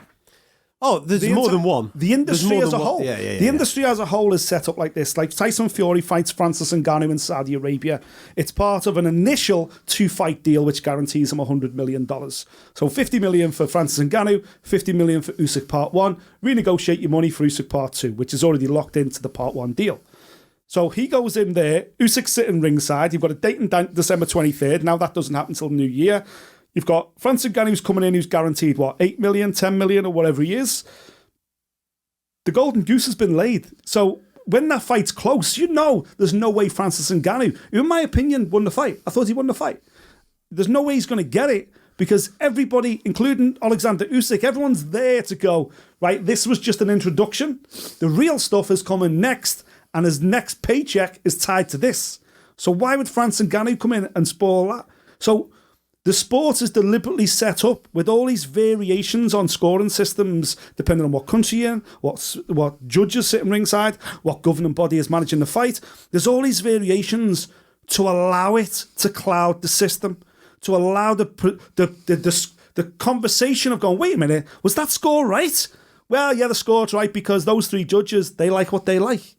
Whereas we don't have that unified. The unified rules are set down like the 10 Commandments. They're set in fucking stone. This is how you score a fight. And this is why when we have controversies in the UFC, within a week, Nevada State Athletic Commission, California State Athletic Commission will get those judges in, will release a statement saying, we had a conversation, we think we got it wrong, he agrees, moving forward, he's going to get better, blah, blah, blah. And we can accept that and go, okay, guy had a bad night. But we accept the fact that his scoring was wrong on that fight. In boxing, no one's ever held to task because that can't happen. Because that judge likes what he likes. He likes defensive boxing. Well, he likes aggressive boxing. He scores knockdowns.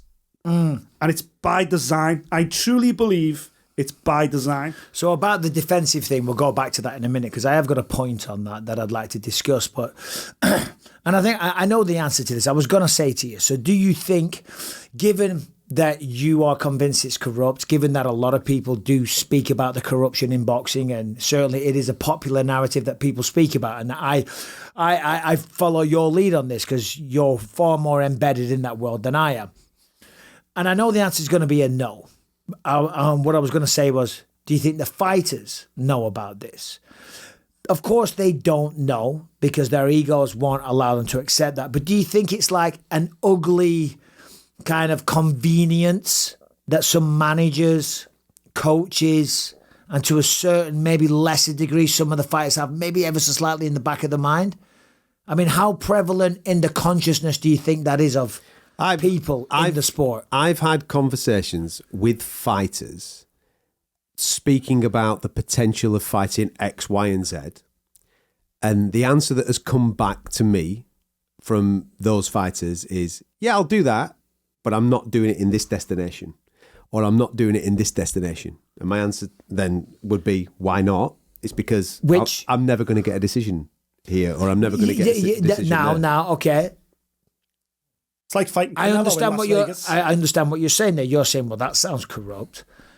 But the flip side of that would be saying, like, for example, people say that when I beat Anderson Silva, it's because it was in England and the judges are on my side. Now, instantly, that's nonsense because the UFC appoint the judges and they're an international, largely for the most part, American. Mm-hmm.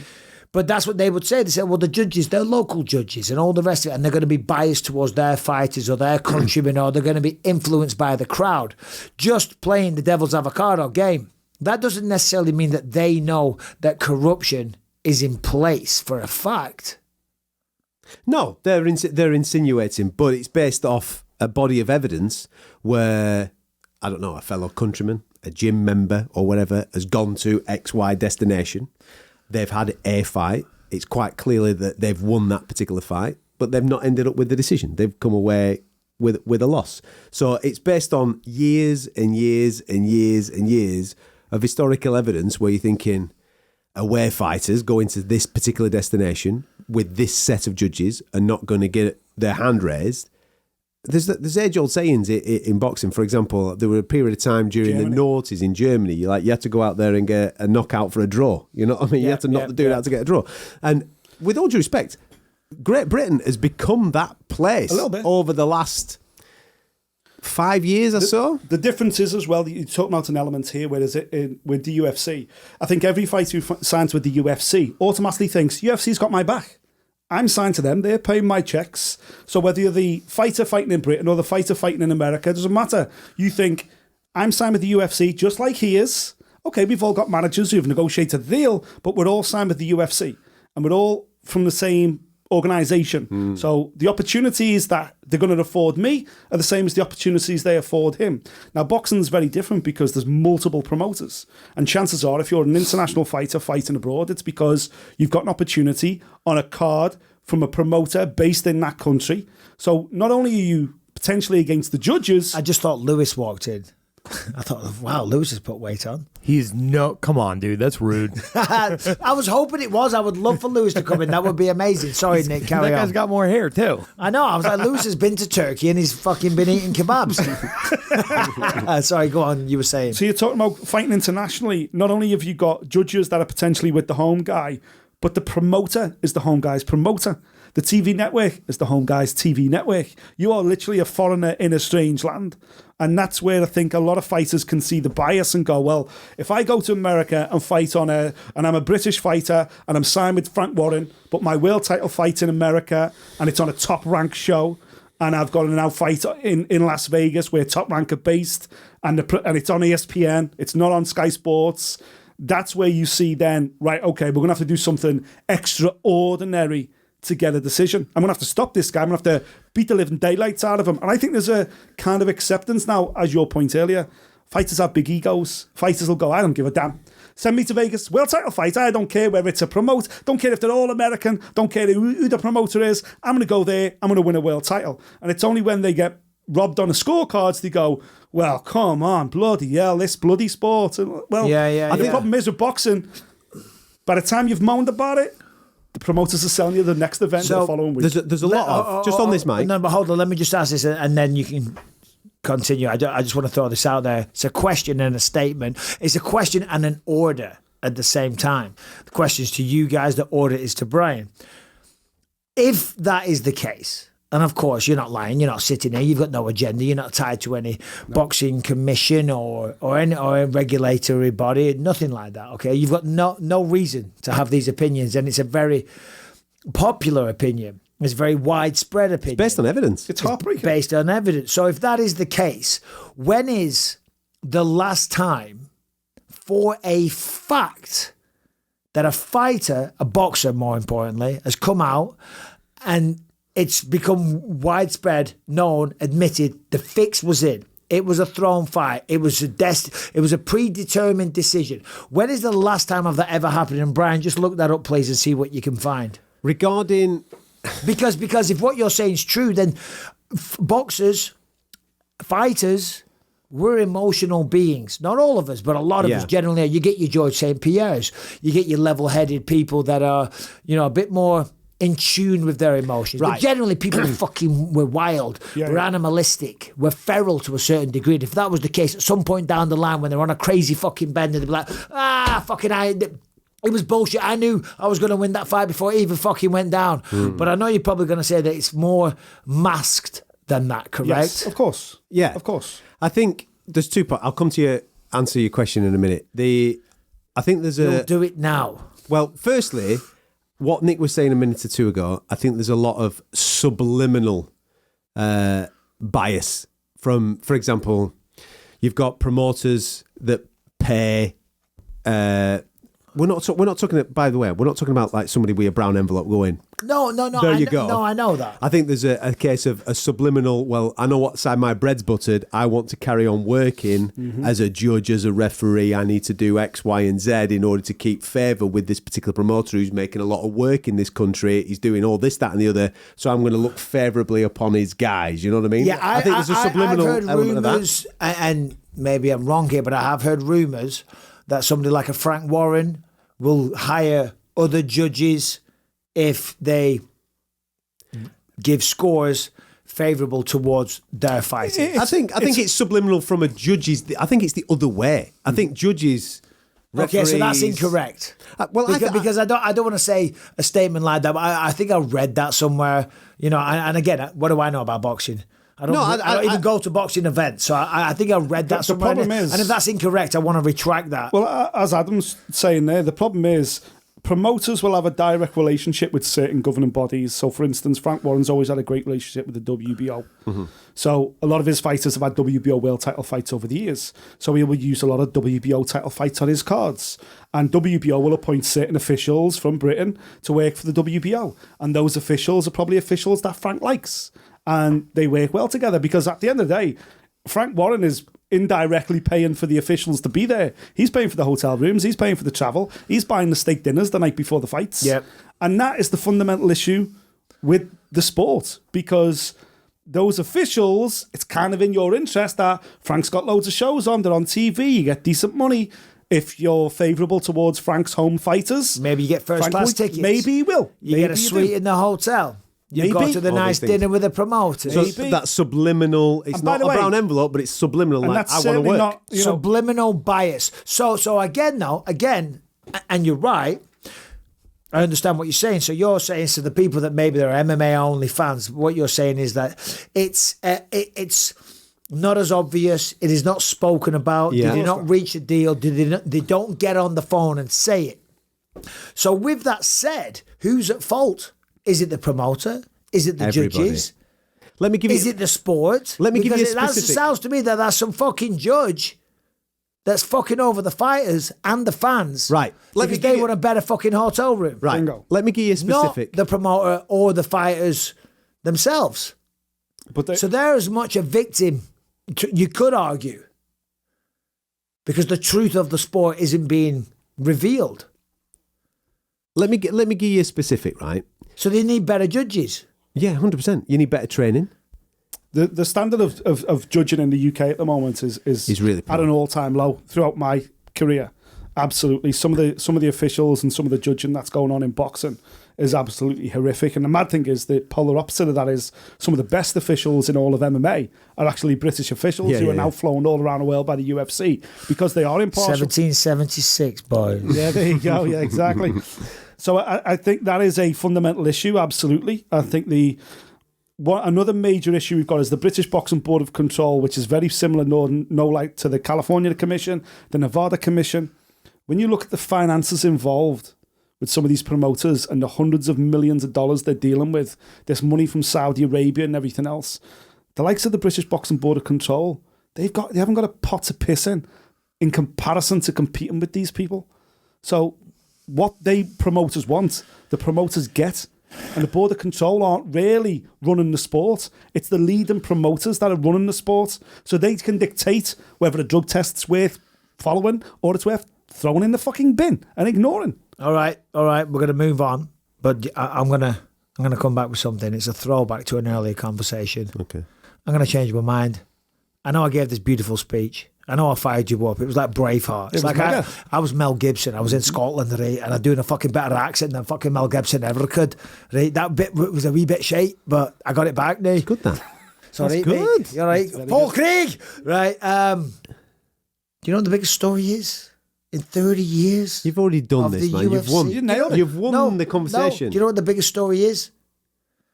There's never been any fucking fixing or throwing fights in the sport of mixed martial arts. And yes, there's been shaky decisions. I don't know about mixed martial arts. All right, UFC. UFC, yeah. Because the integrity of the sport is far more valuable than one fighter's profit. And I stand by that. And some people listening to that will say, you're out of your mind, you're wrong. A lot of people think Dana's a fucking crook, that everyone loves to shit at him and hate on him. But the sport, this behemoth of an organisation and a promotion that they've created, they're not going to jeopardise the integrity for one fight. But this is the beautiful thing that you've just pointed out, right? What the UFC has built over a period of 30 years, they have built themselves on consistently providing competitive fights.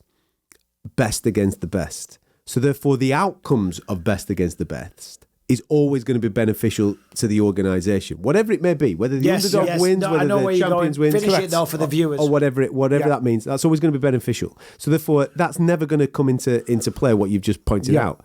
Boxing is very, very different. It doesn't do that. It gives... If you invest 200 million in a Canelo going into a fight, you fucking need Canelo to win. So you can do 200 million next time. Exactly, man. That's the problem. Yeah. So your point for the layperson, because we're getting quite heavy into the politics or the scoring criteria and the judging and the corruption possibly on display. Essentially what you're saying is because all the fighters are under contract with the UFC, they have no motivation... Correct. Of course. To create such a scandal. And that's plainly obvious. It doesn't matter if Sean Strickland goes and batters Israel Adesanya, because at the end of the day... What a story. It's a fucking amazing storyline. You can sell it. Yeah. And then Strickland... And you can sell the rematch. Of course. Or so on and so forth. You're not worried about, is he going, well, I'll go with this promoter now, then I'll go and work over here. Because there is no over here, because this is the big show. Yep.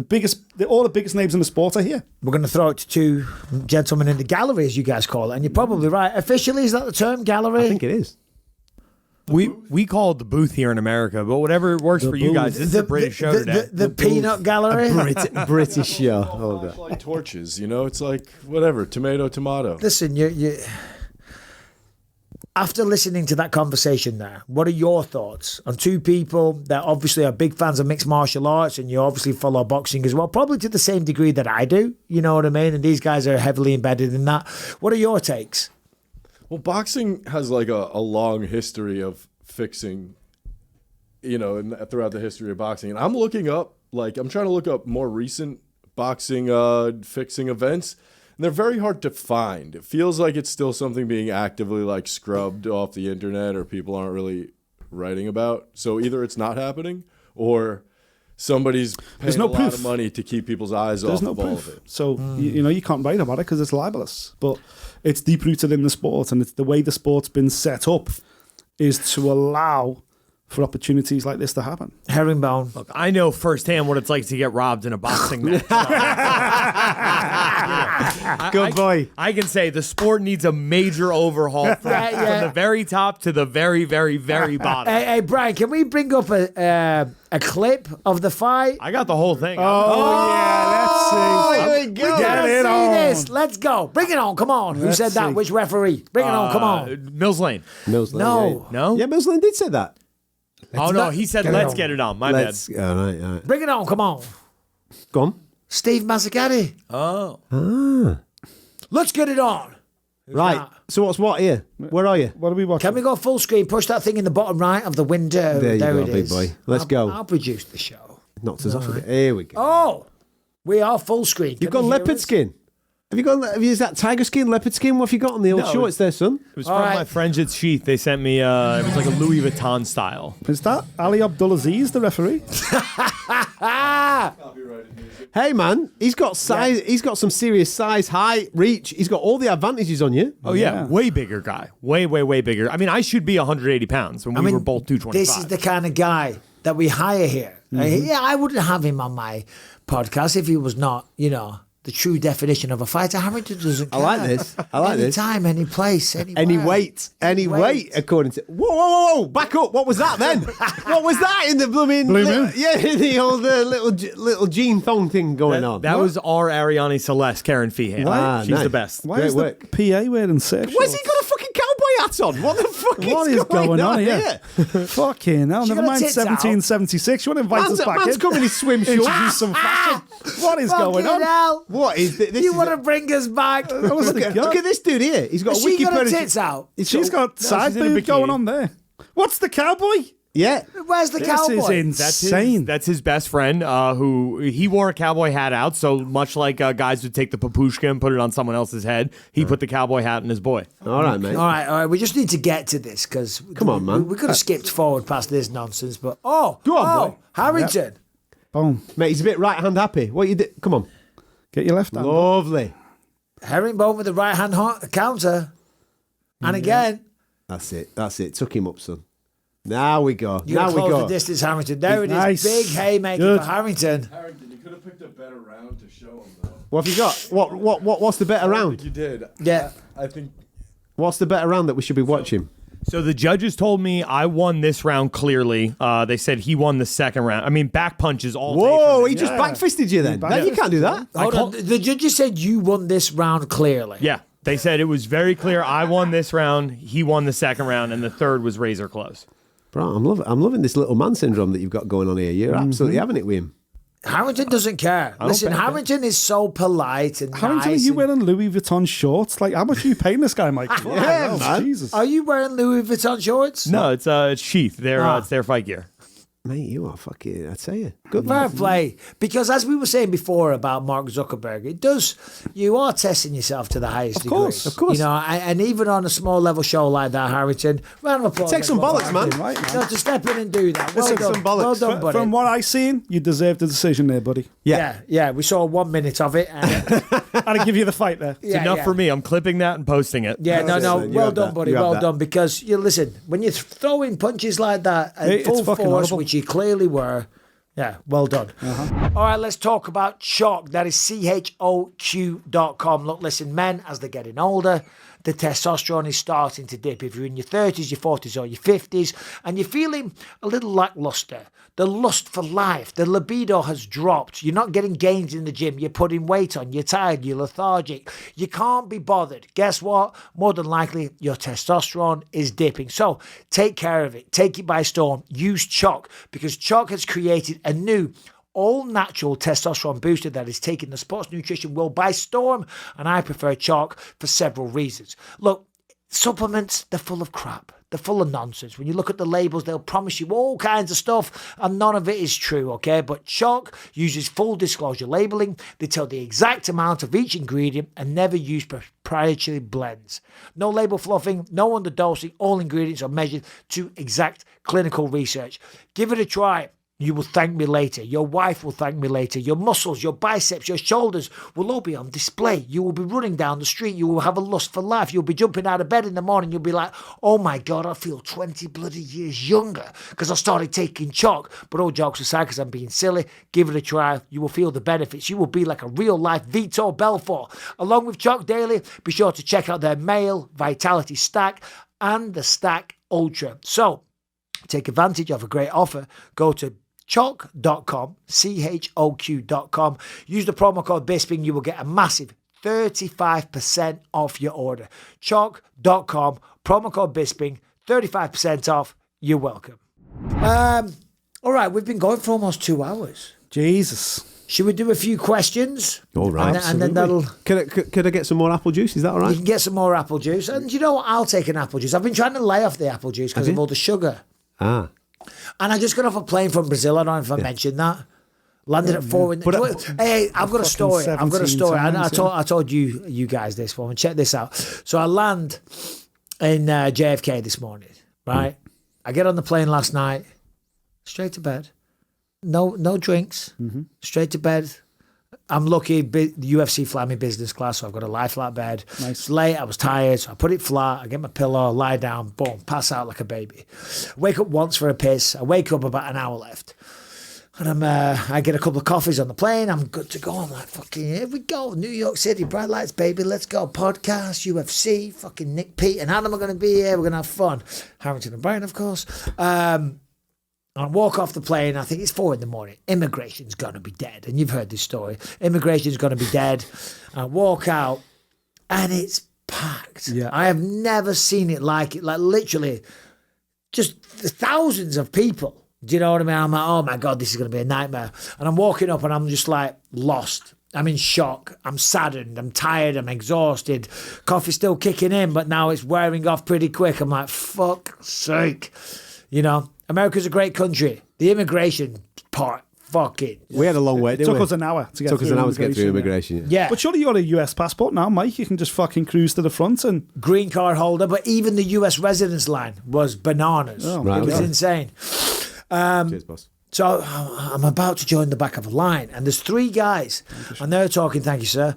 And there's 3 guys, and they're talking to one of the staff there. And turns out one of the guys worked for the airport security. So she opened the rope up and led them up a path where there was just nobody there whatsoever. Top dogs get to go. And as they were having the conversation, you know, the young guys, as they were having the conversation, the guy at the back of the 3 turns around, recognises me, UFC fan. Oh, fucking hell, Bisping, what's up, buddy? Gives me a fist bump. So we engaged in a little conversation. And at that point, we were having that. She opened the rope and they went walking down the thing. Followed.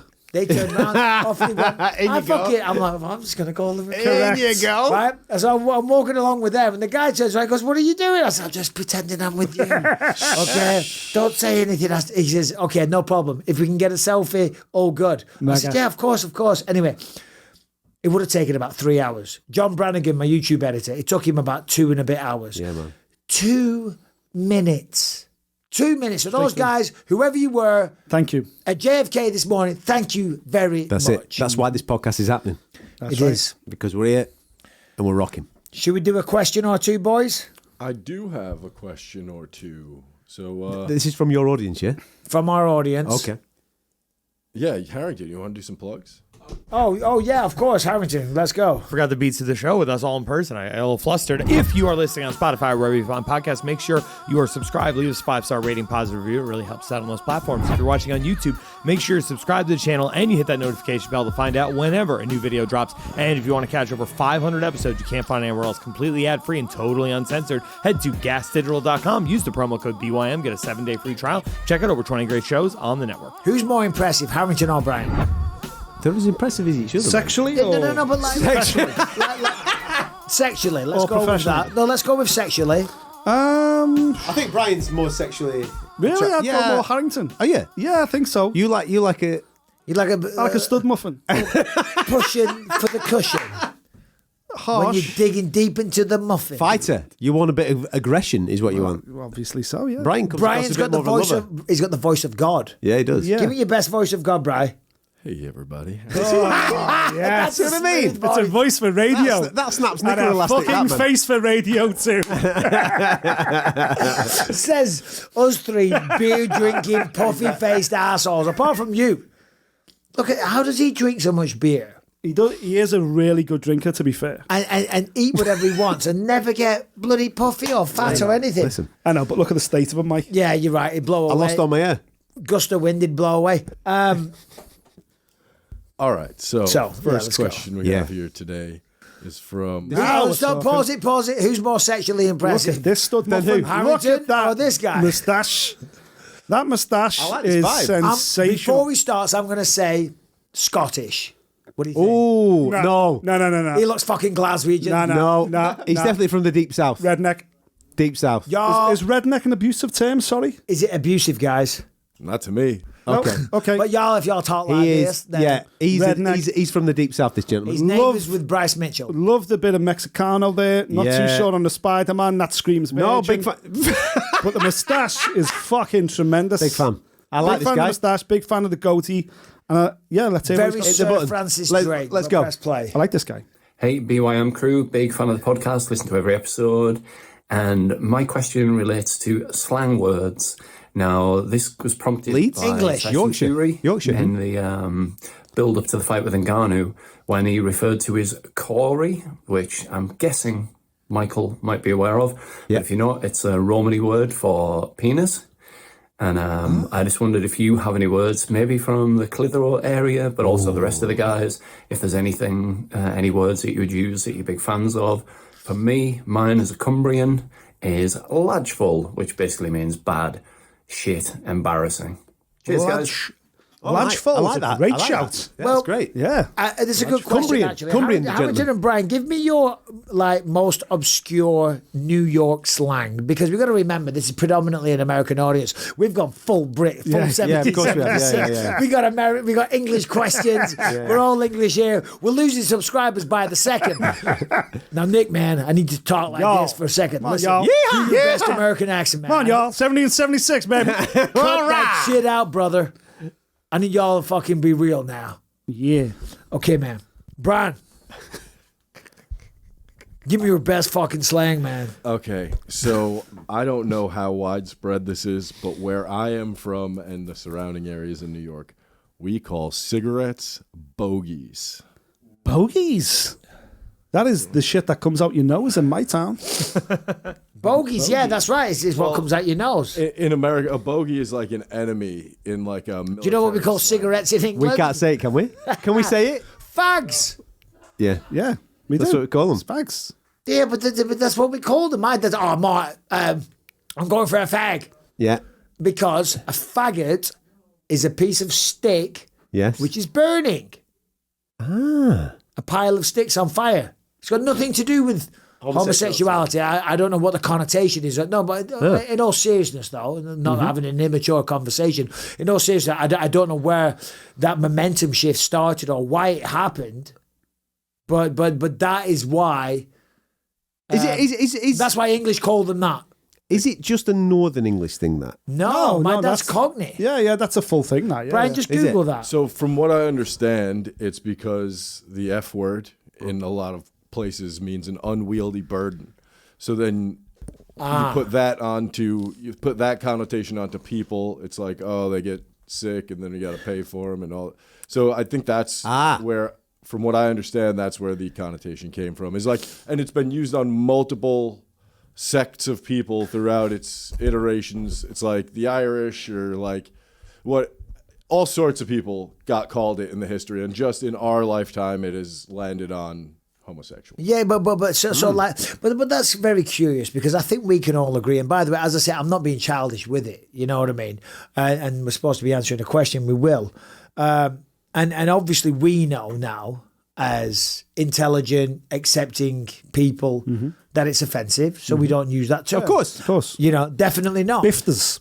Bifters is another one. But however, there's still the older generation, like my dad all the time, I'm going for a fag, loads of people, and it's still very commonplace, and it doesn't have any connotation with anyone's sexual preference whatsoever.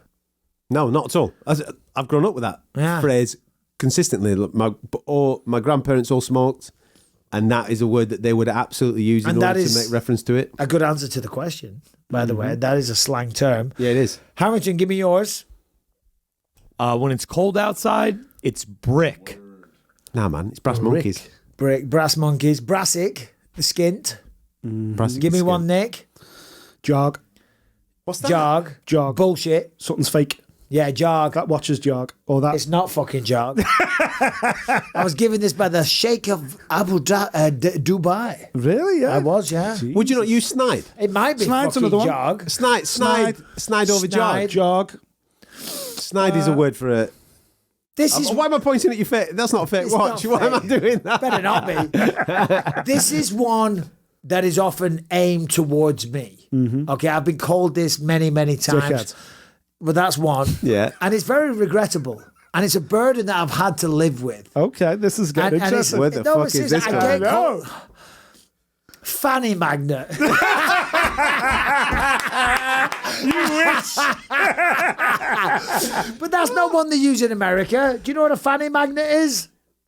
I think we use the term pussy magnet here. All right. Yeah, I guess Fanny here magnet. that'd be like... Who has described you as a fanny magnet? No one. No That is one has amazing. ever It's called a described him. setup to a joke. Very good, exactly. One more question, please, come on. Bri.